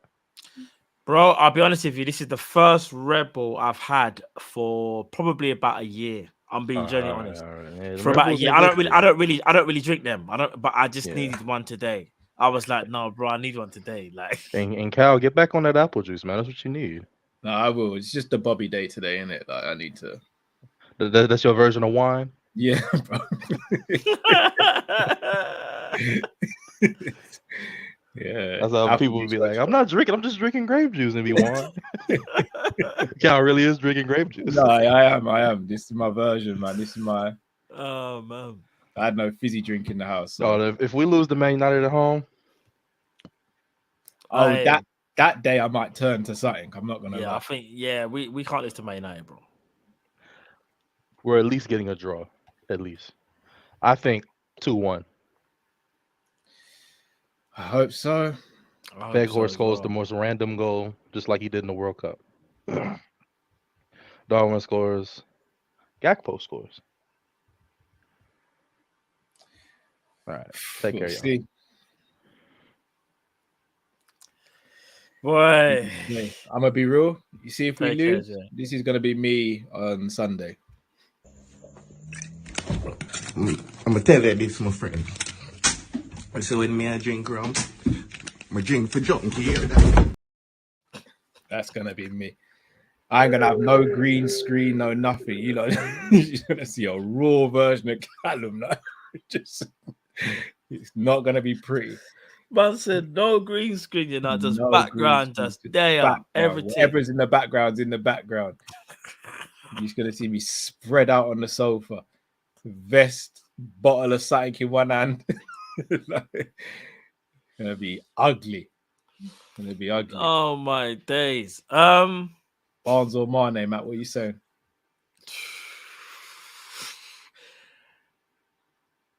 I grew up on John Barnes, and John Barnes, I think John Barnes has got a bigger legacy at Liverpool. He does, isn't it? The longevity, he's got a bigger legacy. But in terms of quality, when you look at them both, you think quality, it's very hard to split the two, because I think Sadio Mane went from being, he's good, to he's world class, to he's elite when he was at Liverpool. So did Barnes, though. No, I know. So I think it's Barnes, Barnes. But I was gonna say who done it. No, but Barnes, like I said, longevity though. I'm even talking about just talent. There wasn't many things Barnes couldn't do, That's true. That's true. Barnes was sick at set pieces. He could shoot sick with both feet. So could Mane, but Barnes could do it as well. I think Mane had a better weak foot than Barnes. No. Yeah. No. Yeah. No. Yeah. No. Yes, bro. No. All right. Name me a better goal than where Mane done the swivel and packed it top bins left foot. Against what are you talking about? You know what I'm talking about? Burnley. Yeah. Yeah. Can you think of one that might be better with the Barnes' right foot? But I can think of Barnes on the left-hand side against Everton, cutting him and curled one right foot. What about Mane first game Arsenal against Arsenal? I can't think of anything similar to that. To be fair, it's harder with Barnes because you'd have to. It's like it's like boxing. I'd have to go back and watch tape to remind myself. If I'm being honest, I think you know what, you might be right. But Barnes could do everything. No, I know, but Barnes was playing in it. But Barnes was playing in an era where man would really kick you up. No, I know where they go to ruin you. No, I know. He was destroying teams. No, all right, I know. John Barnes versus Brazil. Talk to me.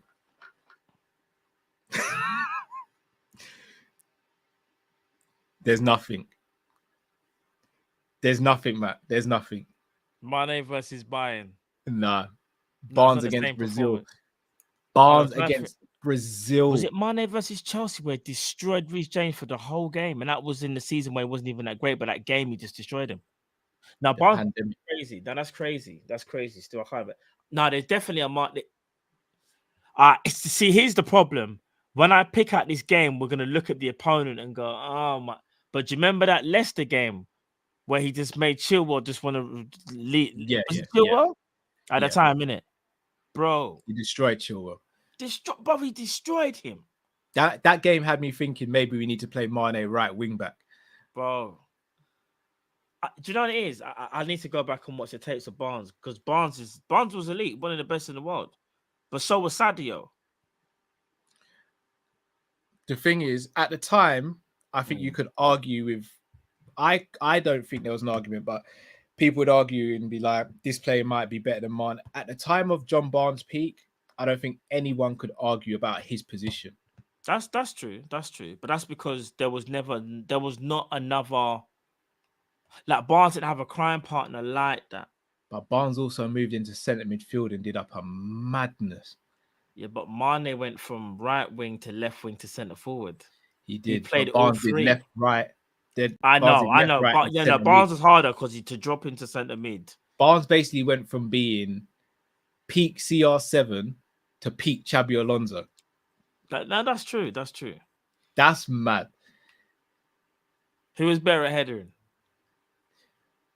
Do you know what? I might even say Barnes. No way, bro. Barnes was sick, but I don't know if he's better than Mane. But Barnes was very good in the air still. No, Barnes got some good headers. No, I love John Barnes. I can't lie. He's the reason why I fell in love with Liverpool. That nostalgia of John Barnes would never leave. But I'm not gonna lie. Sadio Mane's the only one that touches him.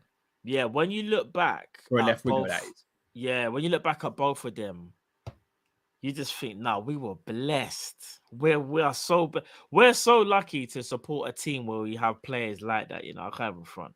Sadio Mane just changed it for us. Mane, Barnes, and Salah are the best wingers in our history.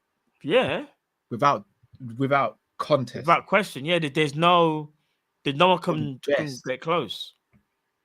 They're too good. Best. They're too complete.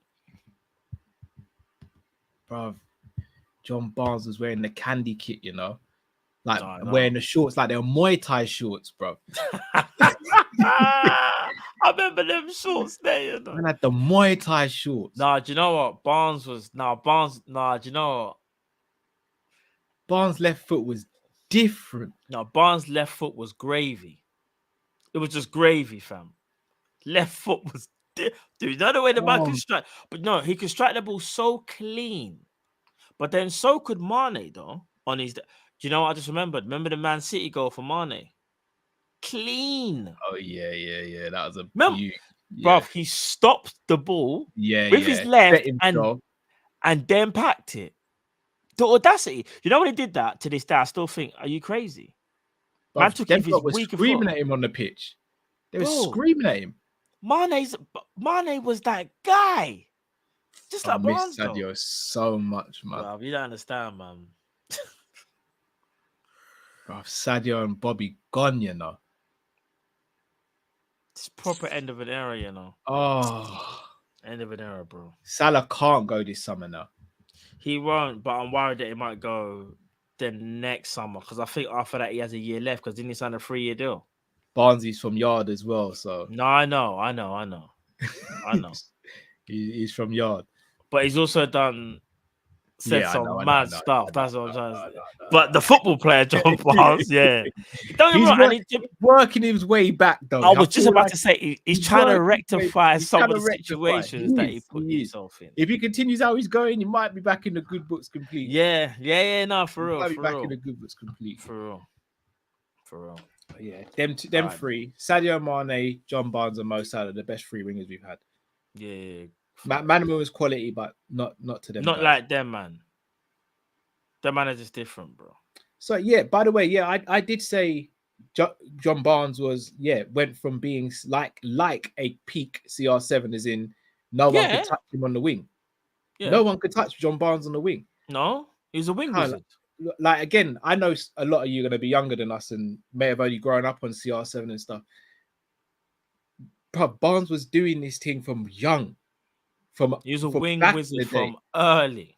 Like, you want to talk about dribbling, John Barnes? Yeah. Let's the ball control, allow it. Yeah, just because he weren't doing the fancy flicks and chops, let's not diminish the dribbling. Remember, there's ways how you dribble people. Yeah, come on. I'd say Barnes was he was more similar to how Messi dribbles and how Ronaldo dribbles. That's exactly what. Facts. Not as fancy. Watch the tapes. Twist you up. The tapes. Couldn't get the ball off him. Man, her body strength. That's another thing about John Barnes, which made him so. His physique. But his physique was kind of mad, you know. Yeah, because John Barnes was kind of stocky, but he was quick, nimble. Yeah, and back in them days, people, if you looked at him back then, you would think, like, say you just watched the video or you just saw John Barnes and looked at his figure, You might think, how can John Barnes like run that bit quick and be that agile? The footwork, crazy. Pitch ain't work. Pitch is now back then. Do you know what the pitches are like back then as well? The local park. Guys, man, you got to stop. Just because players are around now that and all that, you have to stop hating on what happened before the Premier League era. There were some ballers before the Premier League era. Fact. Before my time, admittedly, but there's tapes out there, guys. If I can watch the tape, so can you, man. Big up Tom Izzy, man. Talking about Okocha and David. You know? I remember when Okocha moved to Arsenal. Do you remember? All flicking the ball over the head. He said, "You're the Romford Pele, yeah? Parler, yeah? All right, let me show you something. Let me show you something, big man." Never the same after that. Okocha was crazy. Gave it to Keane as well. That man there, bro. Moved up Roy Keane as well. Bro. JJ. Big up Sam Allardyce for taking it when he brought him into the Prem. Man, if you see if you saw Okocha at PSG, bro, oh my gosh. Probably. Do you know what? People talk about Dino at Barca. Go watch Dino at PSG as well, you know. Yeah. Oh my days, bro. Didn't they play in a team together? What, Okocha and I could have swore they crossed over. Might not have been for long. They might have, you know. I'm trying to think of the year. They might have. Training would have been long. Nah, but they're man on the same team. Training. Nah, bro. Long. Nah, can you imagine them two just volley passing it to each other? The technical ability was nuts. Filth. Nuts, bro. It'd been filth. Right, let's bring on the second to last caller. John, you there, bro? Johnny Moore. Big up, guys. How's you? Johnny, bro. What's going on, John? I'm not too bad. Not bad. Hope both of you guys are well and family's all okay and safe.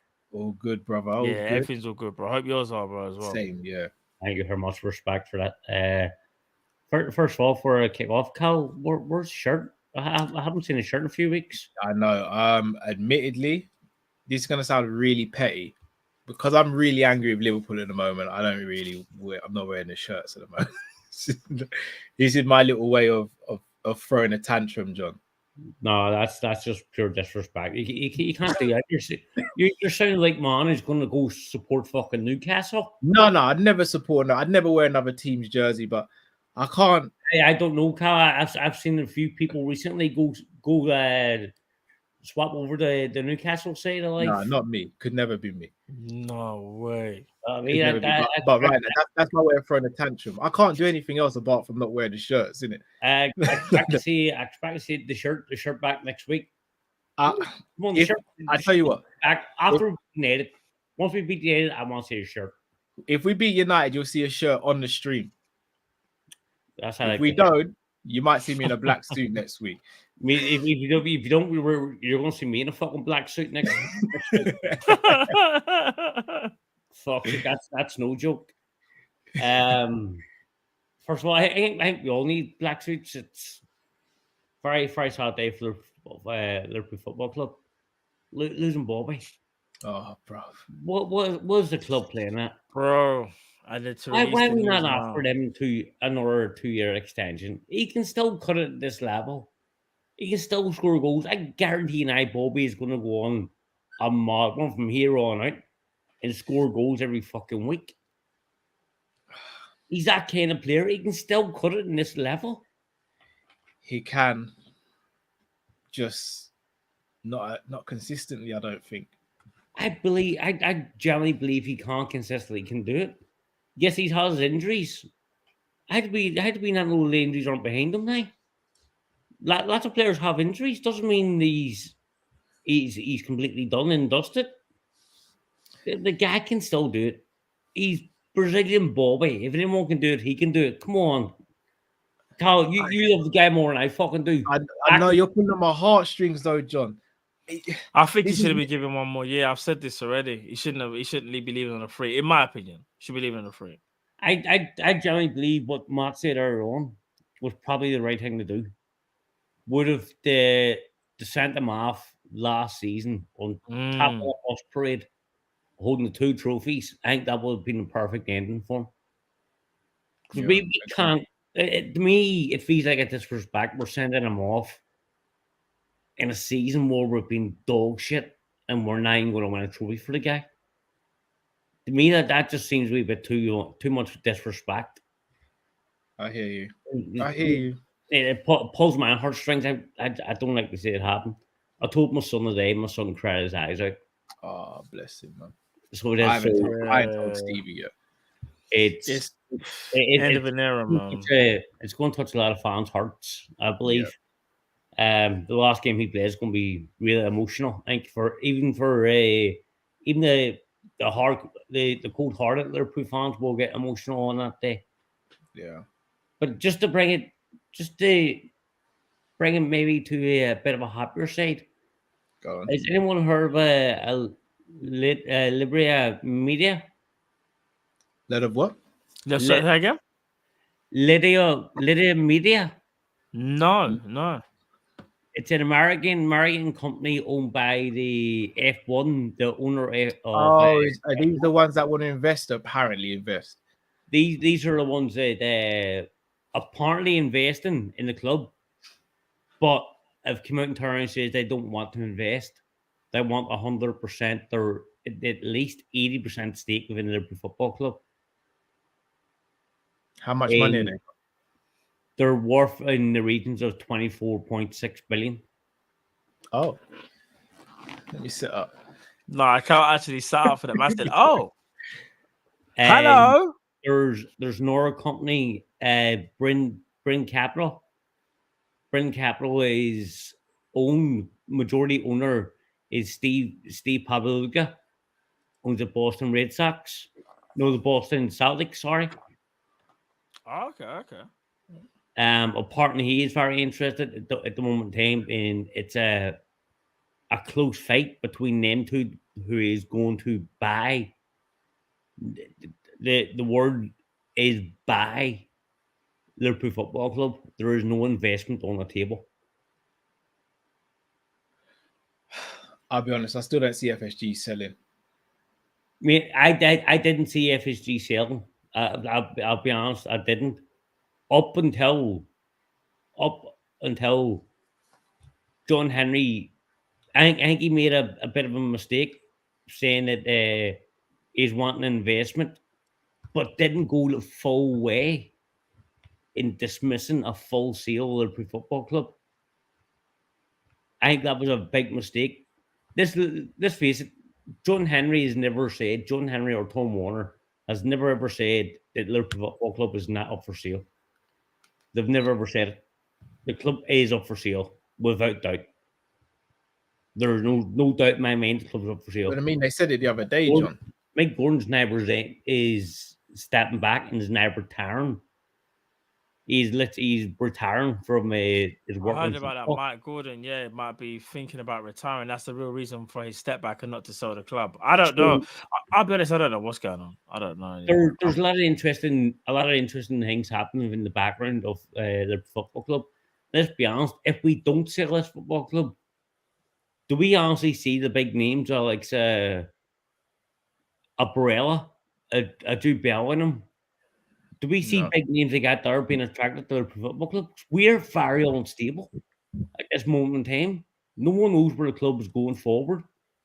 Are we going forward 5 years? Are we folding 10 years? Because the way it's getting run at the moment in time, FSG's made no secret they can't afford to keep running this football club. They can't keep up with Manchester United, Chelsea, Man City, Newcastle, even Arsenal. Big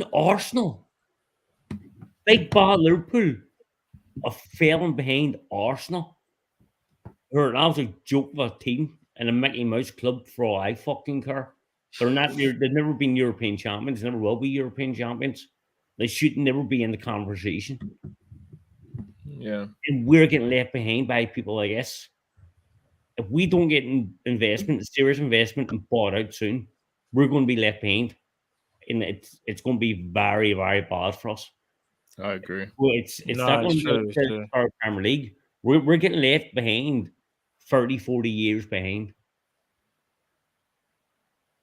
But just in that there, I do believe he will get sold. I generally hand the heart, I do believe it. When, I don't know, but I believe it will happen. But one question I want to ask is, go on, bro. Who would you, well, for one, who would you much rather have at your football club, and who would be the more expensive footballer in today's market?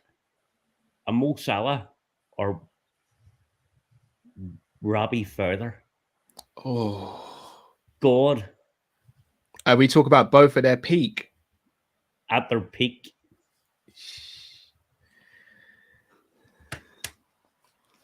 You lot all know how shameless I am with it. You know which direction I'm going in.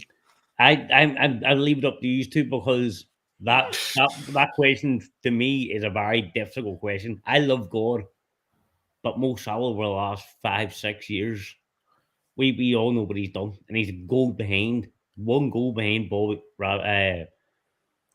Robbie Fowler. One goal.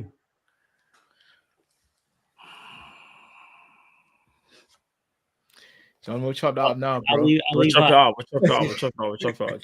Guys, head over to John's channel, Glasgow Red TV. Go and subscribe. And support John. Action, guys. Thank you very much for having me on. And good night. Come on, John. Big up, bro. Bless to the family as well, bro. Action. Thank you very much, mate. Cheers, brother. Bye-bye. Take care, bro. Take care.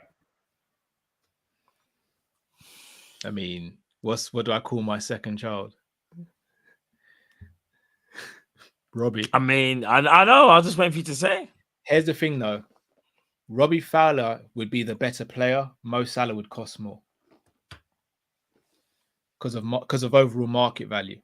Saying that, though, English tax with Robbie Fowler. English tax, but then Robbie Fowler came through Liverpool. But he said in today's market, who would? In today's market, still Salah, because he's got a massive contingent of Muslim supporters plus the Middle Eastern supporters. But Fowler would be the golden boy of English football, and he would be seen as a world class Arab market, bro. Hear what I'm about to say, though. You see how big Michael Owen and Rooney were. Obviously, when media and that were more about in them times before Fowler. Now you got to put Fowler in today's game. Yeah, Salah would have the lion's share of the market, yeah. But you see how much Kane would go for? How much would Fowler go for then? You see what I'm trying to say? That's how you got to look at it. Like, you see, like that, like the English. I'm going to be real. I know I gave my answer. Who do you think is the better player at their peak?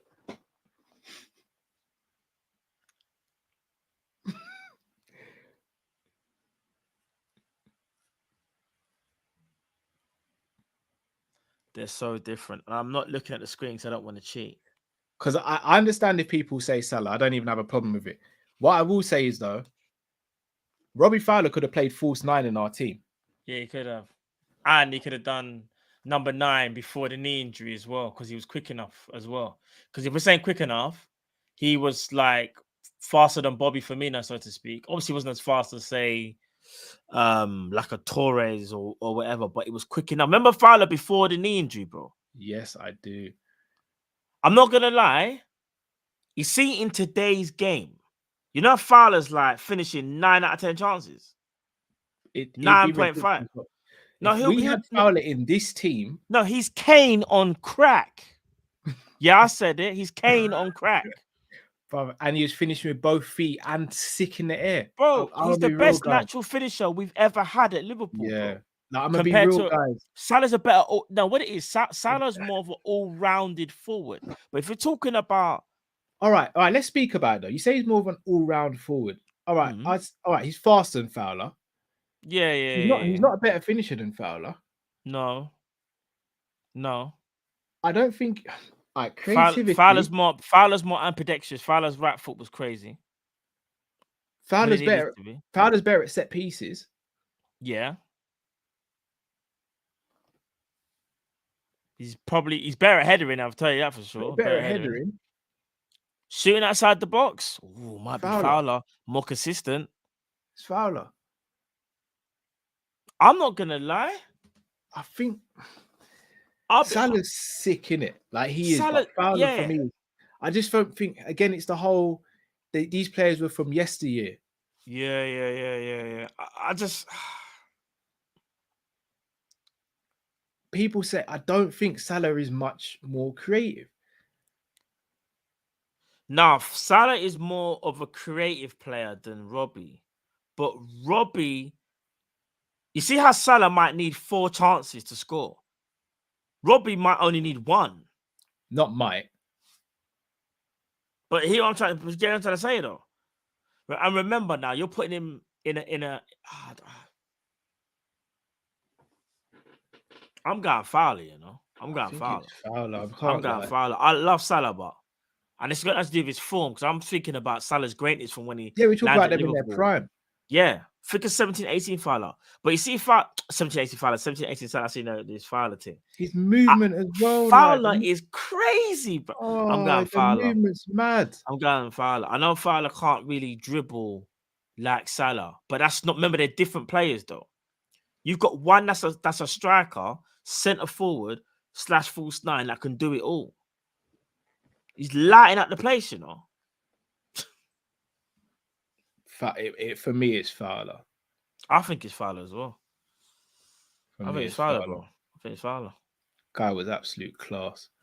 And again, we can't compare assists with how they were back in because assists were done different back in the day to how they're done now as well.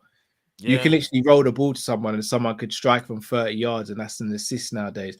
I don't think it was counted as an assist back in Fowler's days. I said the Toxic Terry, and I remember that name. Fowler's my guy, man. But Salah's my guy as well. The fact that we've had both of them at the club, we're blessed. I'm just looking at it now, yeah. At the size of the foot, let me look at some statistics, yeah. Bro. Fowler's best season, something like 31 and 34 or something like that. Fowler. In the Prem. His best was 28 in 38. Yeah. Is it 28? Are you sure? Yeah, in the Prem, looking at it now, 28 and 38. He's also got 25. Got a 30 plus season somewhere, you know, man. Oh, in all competitions, he's done it 3 times. No, I think he's done a 30 in the league before, hasn't he? Has he never done 30 in the league? No. Do you know what you're thinking of? You're thinking of when they used to say Owens never scored more than 20 in the league. No, it's definitely. I'm almost certain Fowler hit 30 in the league once. Or if I might be wrong though. No, he's got in all. How old was Fowler when he did that? Like 20 or 21. That was the 95-96 season when he got 20 or 21. Yeah, bro, Fowler was crazy, bro. I remember how football was played back then as well. It's more like methodical, like more like run down the ring and cross it, like very like basically like 4-4-2 rigid. Do you know what I'm saying? Only in their man's day later on in their careers, football started to like be a bit more expressive. Like, yeah. So Fowler was in a rigid system. Remember, you had your strike partner as well. Remember, your strike partner was also still some of your goals. Yeah. You know, like that. So, yeah, man. Fowler for me. It's just, and again, it's not even about statistics. It's just my eyes don't lie.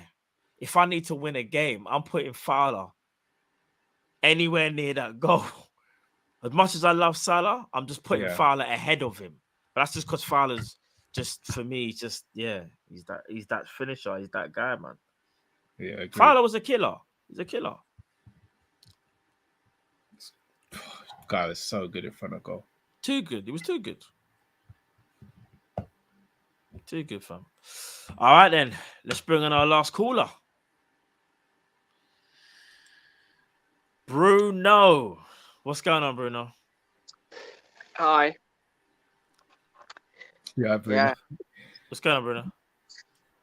First of all, who would I put in that team, that Arsenal team? I've got a few players. Elzar. Remember Elzar? Yes, Nabil Elzar. That's a good one. Actually. Then you've got Philip Degan. Oh, yeah. Oh, my Then days. you've got Scott Sinclair.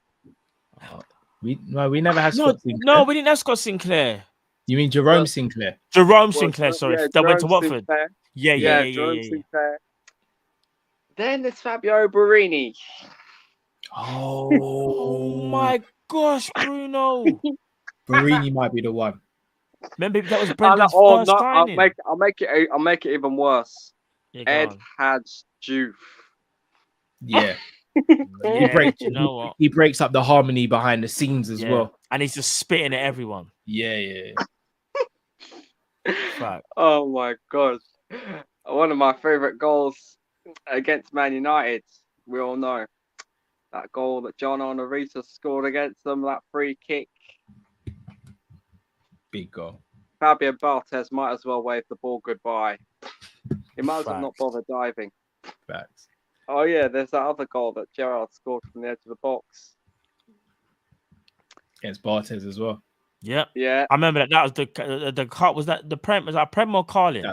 Prem. Robbie Fowler Prem, scored that. Prem. Yeah. And also this ownership situation. Once again, I'm hearing all these reports about percentages. Percentages. I don't want to hear percentages. I want to see a full sale. I want to see a full sale of the club. If it's not sold fully, then what's the point? Huh? So if Man United get sold fully, we're in big trouble. If they get Qatari owners, we're in big trouble. Big trouble. Because we're going to be left behind. You've got Arsenal, who are spending money. You've got Manchester City, pending the investigation, still spending money. You've got Tottenham, or should I call them Tottenham bottlers, spending money. And we're just sitting here standing still like statues. Like, I'm sorry, but we don't do that over here, right? If you the match going fans, if they're happy with this, watch when we end up falling down into the ground. Watch when the valuation of the club, right, goes from 4 billion to 300 million. Watch when it goes from 4 billion to 1.5 billion and then 300 million. That's then when he'll open his eyes and sell the club. That's when he's going to open his eyes and sell the club. Because if that's what's going to happen, what's he going to do? What, wait until 2025? No, you don't wait until 2025. You sell the club right now. You sell the club right now. Because if the club is not sold within the next 12 months, we're done. We're finished. Right? We're done. One title in 13 years is not good enough. I demand doubles. I demand doubles. I demand trebles. And if that's not successful, if that's not achieved, then unfortunately, that's what's going to have to happen. He's got to go. Enough is enough. Anyway, that's all I've got to say. I'll see you lot next week. What were you saying for the result on Sunday, Bruno? Oh, this is a bit of a sticky one. It's a bit of a derby. It's obviously a derby. I expect 100% effort. My head is saying 2-1. My heart is saying 3-1. To Liverpool? To Liverpool, yeah. Okay. If the players do what they did against Watford, against Wolves, then we've got no chance. And I'm talking the Wolves game against when we played them in the FA Cup, when we got absolutely slapped up. That was disgraceful. I expect 100% effort if we are to win this game. And Klopp needs to stop doing this stupid smiley all the time, like, when we're losing. Like, stop acting all smiley.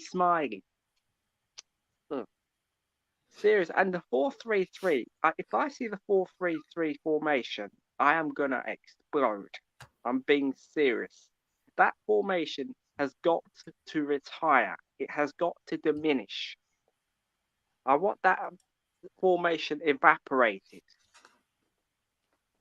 Try something different. I don't know, a 3-1-4-2. I don't know, a 3-3-4 something. Ugh. Same formation. It's so boring. Anyway. Bruno, before you go, they're calling for the Jamaican accent, Bruno. They're actually calling for it still. Well, you just want the Jamaican accent. You better win tomorrow. You better win on Sunday. Or or else. Big up yourself, Bruno. Big up, bro. Second place is not good enough. If you know what I'm trying to say. Anyway. See ya. Big up next yourself, Bruno. It's not a Friday about Bruno. Big up Hey, yourself. trust Bruno. me, about Bruno, there's no team Friday night Kopish, bro. I swear. Bruno, you're the guy. I swear down, bro. Oh, Bruno. No, big up yourself, Bruno, man. All right, big up yourself, Bruno. Big up, See you bro. on Sunday. Bye. See you later, bro. Take care, bro. Big up, Bruno, you know. Trust. Man's it's the big up, it's the bit. He's only earlier on. Big up, Bruno. I heard you did a bit before. I was like, what? He said it's Essex power. Huh? What is it? Power? No, hey, you said it's Essex power. Man said Essex power. Oh man. No, it was the bit. Oh, big up Bruno, man. Legend. Man. Always been the joke and the banter, Bruno. Trust. But he also brings facts as well. With society, he brings facts though. Always been facts. He's been consistent. I've said this every single time Bruno goes onto the show, bro. Comes onto the show. Trust. Chris says better to leave a legend rather than overstay like some have and tarnish the legacy. Gonna miss Bobby. Facts. Yeah, for real. Facts. As says, I'm getting married next week. Could you drop the beat? I will indeed. Hey, big up yourself, ads. Cheers, congrats. Married, yeah. Trust. Good luck, brother.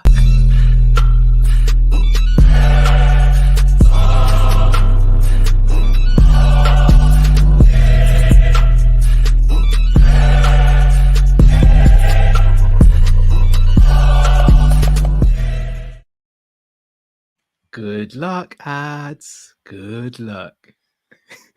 Sign the contract. Sign the contract. You should say that. Sign the contract. Sign the contract. Hey.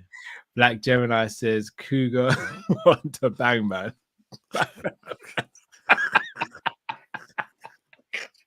That's for Chris Angel. Oh man. Hit 44 says Neat Diaz. I'm not the prize, mother. I'm not the prize. I can't even do the Connor to Africa work for. You know who the real money fight is. Nate Diaz. All right, big up, Nate. H says Joey looked like Megan Good against Napoli. All right, Megan, boy. Do you remember Megan Good? Do you know she's coming? I think it's cousin Skeeter back in the day. Great, call her Megan Great. Hey, bro. Sure. Right. Speaking a bit loud. Yeah, man. I'm them all, you know. What you see is who's Megan, bro?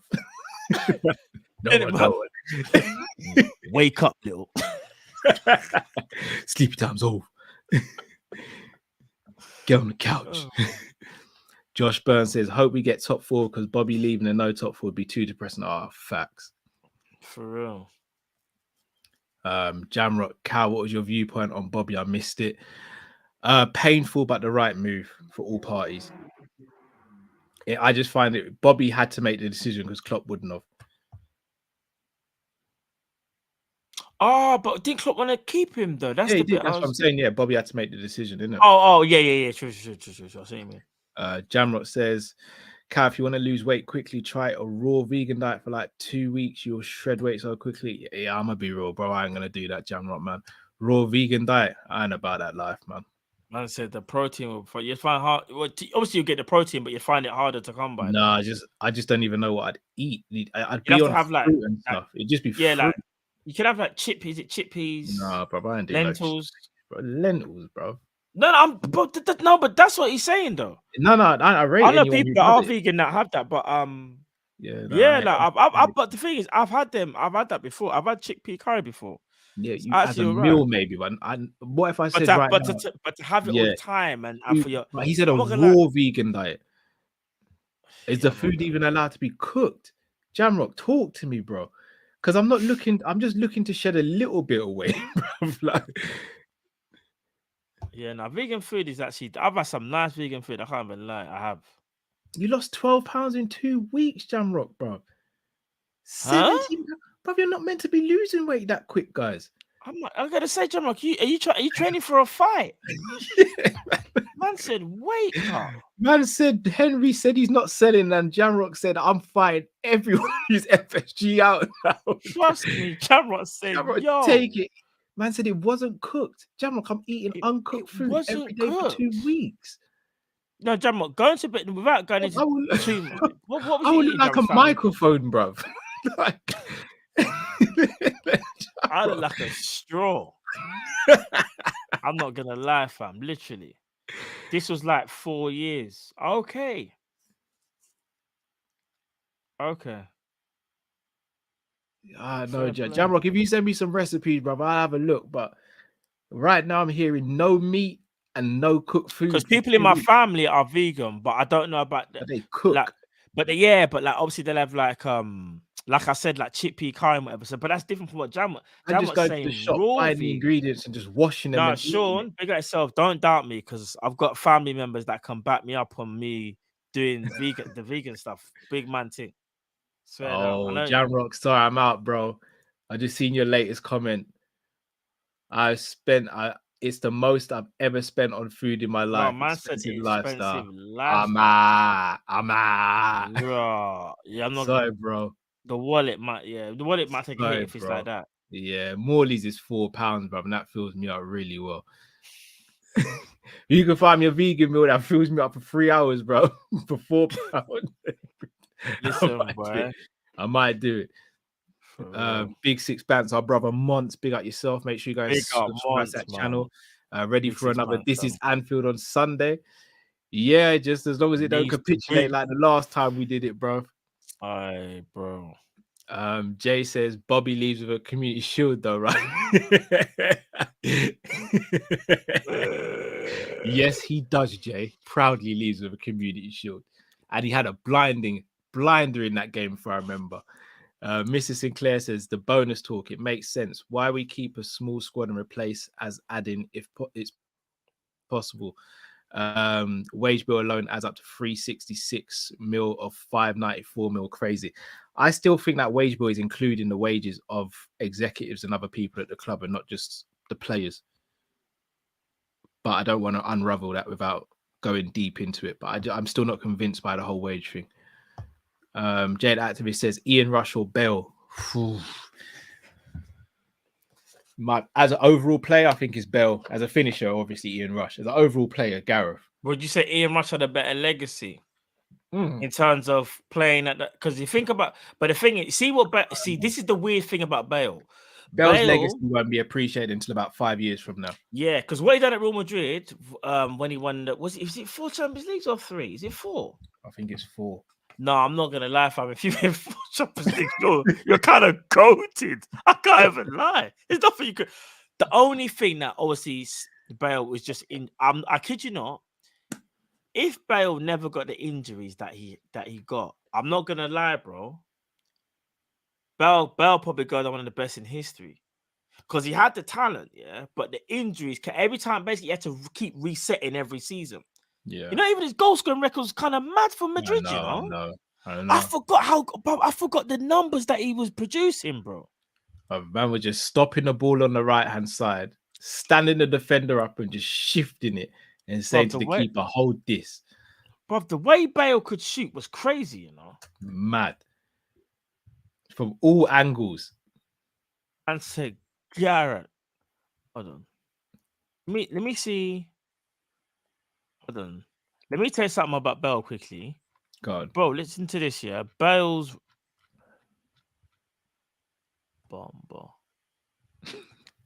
Bale is in all competitions 22, 17, 19, 9, 21, 14. Bro, overall, we got 106 goals in 258 appearances for Real Madrid.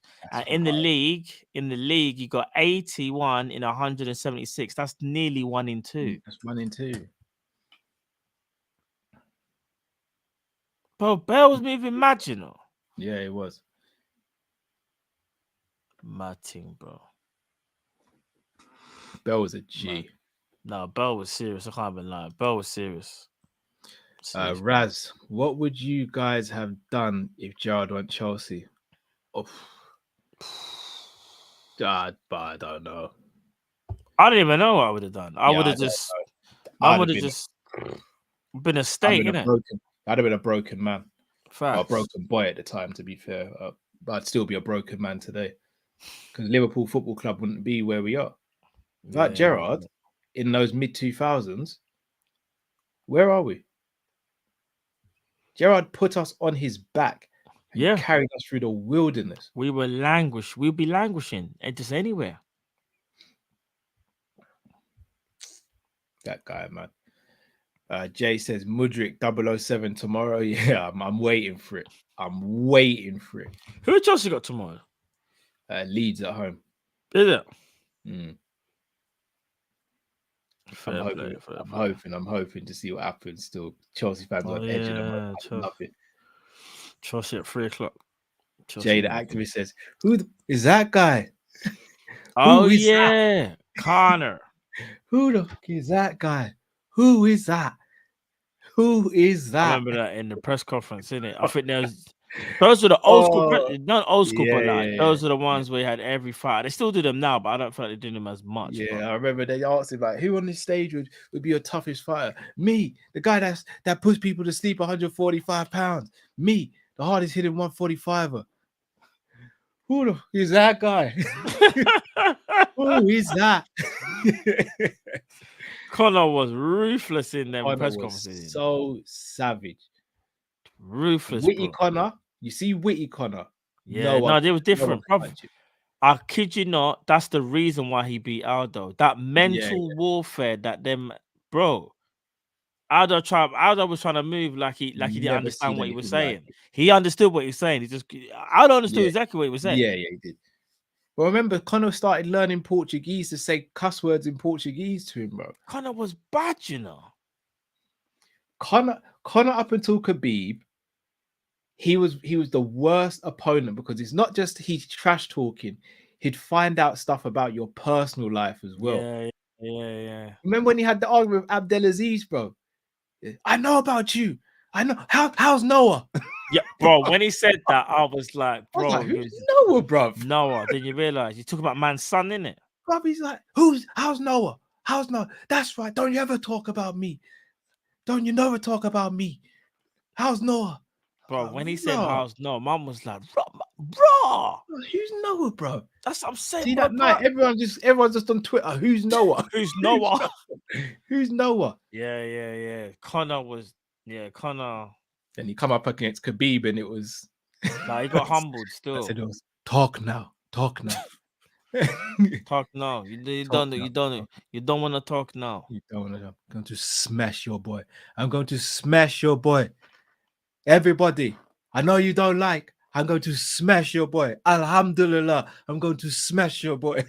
Bro, you see when Khabib says Alhamdulillah and then follows it up with I'm gonna smash your boy, you know you're nothing but trouble. When you can use praise to the Most High and then couple it with the most violent thing you can say, that's not a man you want to play with. It's not a man you want to play. Nah, Khabib is scary though. I'll be honest, Scary. Connor's kind of lucky there was a ref in there still. Because I think the reason why Conor got it wrong is because Conor was trying to build out the fight, which the fight didn't need any building up. Because people are forgetting prior to that, man threw the thing on the car and cut up bare people, hurt a lot of people, and started a war that he just didn't realize what was getting himself into. Then when you go into the cage, obviously you know man wants to beat you, but I think he made Khabib more focused. You know, it sounds weird, but like.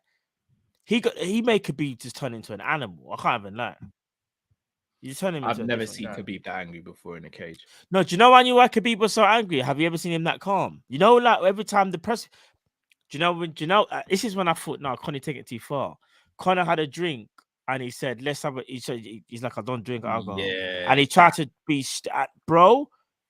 When he did that, I was like, When he Conor, did that, I was just like, find bro, your that's man's depth. religion. He don't drink no alcohol, you know. Why? And then, but here's the thing. We could talk about this all night, Cal, because I don't want to say too much because you got a UFC channel, so I don't want to blacklist any particular people. But there were certain people that were favoring man. That's what I'm gonna say, in my opinion, anyway, favoring him in it. So What, as in to beat Khabib? Yeah. So I'm gonna go on a little bit of a wild take here. Oh, I think the only person that could have beaten Khabib at the time was a prime Conor McGregor. Oh yeah. Oh no, you're right in that regard. But I just don't felt think like, we'll ever see a prime Conor McGregor again. yeah, I just feel like at that moment he was being put because he was being so heavily pushed. Because remember, correct me if I'm wrong, Cal, you know better than me. The company was about to be. Remember when Conor was blowing up, the company was about to be sold, innit? Yeah, well, it and got he sold just around the time he won his second belt. Yeah, and he put more eyes on UFC, and that's why Dana will always be thankful to man. Because what a lot of people don't know is when I was being sold, there were rumblings about what would happen with the organization, X, Y, and Z, and Conor put a lot of casuals, so to speak, like onto UFC. Ronda as well. It was Conor, yeah, it was Ronda as Ronda, well. and Yeah, then Conor just took it to a whole nother level. because they became not just fighters, they became stars. Like they're the first proper star, not proper, because you had people like Chuck Liddell, Ken Shamrock from back in the day. You got like, even say I say John Jones, but they kind of Conor took it to a whole nother level. They done that crossover from UFC fighter to public figure. Like, it's just crazy. It's crazy. Yeah. I said watching Pete is so crazy because I know a lot of new MMA fans will only see the Conor McGregor of recent times or now. You see, going through and watching Conor as he was rising, bro, that might be the best journey in MMA. No, there's one slightly better. John Jones. Jones. I think John Jones. Shall I tell you why John's not as much as Conor? Destroyed everyone. No, but Jones got the title shot pretty quickly and was very quiet in getting his title shot. Whereas Conor not only was saying stuff, he was backing it. Brother, he said, I'm going to go out there and I'm going to stop Aldo in the first round. And everyone's like, Aldo ain't lost in 13 years, brother. You ain't doing that. But he stopped him in the first punch. No, I know. You know, he got hit as well at the same time. Yeah, at the same time. He said, I'm going to go out there and I'm going to beat Dustin Poirier in the first round. It ain't going to be pretty. I'm going to stop him in the first round. He cannot take that left hand. He just cannot take that left hand. Colin's left hand was wild. Back in the day, it was wild. He went up a weight class and beat Eddie. I know. Eddie He Alvarez, said, Eddie's a warrior, but you got no business being here with me. You got to have size, reach, length. You're coming anywhere the same size as me. It's fair game. He didn't see where the punches. He said he couldn't even see the punches. Conor said, if we both breathe oxygen, it's fair game.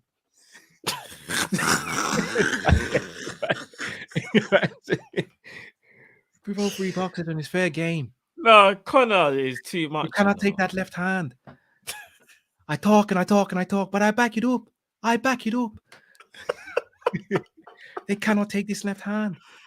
Oh no, the left hand was a problem, though. I dreamed it into reality. When you think about where he came from as well, bro, people don't necessarily know because people kind of look at him and think I've always been a star, bro. Remember, my man was literally unemployed and all sorts. Yeah, it was. Yeah, about to stop. Yeah, mad. Gotta rate Conor, man. Conor the fighter. Mr. Sinclair says Sicario, that dynasty Sicario 2 shot in the face. Oh yeah, Sicario. Oh, that film is mad. Brutal. Both of them. Sicario 1 and 2. Brutal. LFC Network says, Inshallah, we win on Sunday. Inshallah, mashallah. Please, we do. Mr. Sinclair says, it's still wages collectively taken out of the turnover affects your spend. Will you guys be having Mo or someone like for a deeper take? Missing drift. Yes, I've already spoken to Mo. So when he's available, we'll get Mo on. Yeah.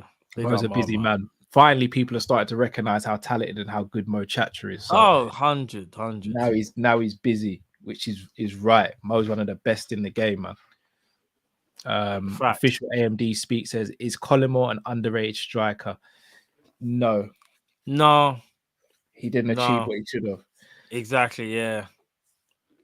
Collymore had all the tools to be the best He had striker. everything. He had everything, but just the mindset, mentality wasn't there for me. It wasn't there. Pete, not seen your super chat, Pete. So if you could just send it again as a normal chat. I didn't see. Yeah, Collymore had everything, but he just didn't put it together. Again, he was dealing with mental health issues at the time, apparently. So don't know what was going on with his situation. But Collymore had pace, strength, dribbling, could shoot with both feet, heading was good, strong on the ball. Like he had it all. So agreed. Not underrated, just didn't achieve what he should have. He should have gone down as one of the best Liverpool strikers of all time. He should have, yeah, facts. He should have. He had everything, like you said, bro. Yeah, when you look at the talent pool back in the day of strikers, just in the Premier League alone. Yeah, alone, bro. But that's what I'm saying, the era. But I just think we've got such a shortage of top strikers in world football now. There is. The fact of like, you see back in like you see now, I don't even think there's loads of strikers that are world class anymore. Not loads. Right. And it's not because I think the level we lowered our levels back then. I just think back then there were so many strikers that you consider world class. I'll be honest, I think only Erling Haaland in the Premier League and Harry Kane are the only two strikers who could play back in that era and hold their own. I'm talking about numbers, but actually hold their own. Yeah. Yeah, Jesus probably. Ain't talking to them. Nunes ain't talking. Even when you think of people like Les Ferdinand, that Les walks into a team. Les Ferdinand, are you crazy? Les would walk into a team. You got to look at it. Look, Andy Cole, Shearer, Ian Wright. This was Viduka. Viduka. Remember Viduka pieced us up? yeah. Good grief, bro. Gave Westerveld the dinks. Bro, I'm telling you, there were some strikers back in the day, you know. Yeah. That was sick, bro. Teddy Sheringham, Robbie Fowler. Remember at one stage England had Shearer, Sheringham, Fowler, Ian Wright, Les Ferdinand. We did miss a name, you're right. Aguero. I'm talking about he's not playing now. Yeah, he's not playing now though. Yeah, he's not playing now.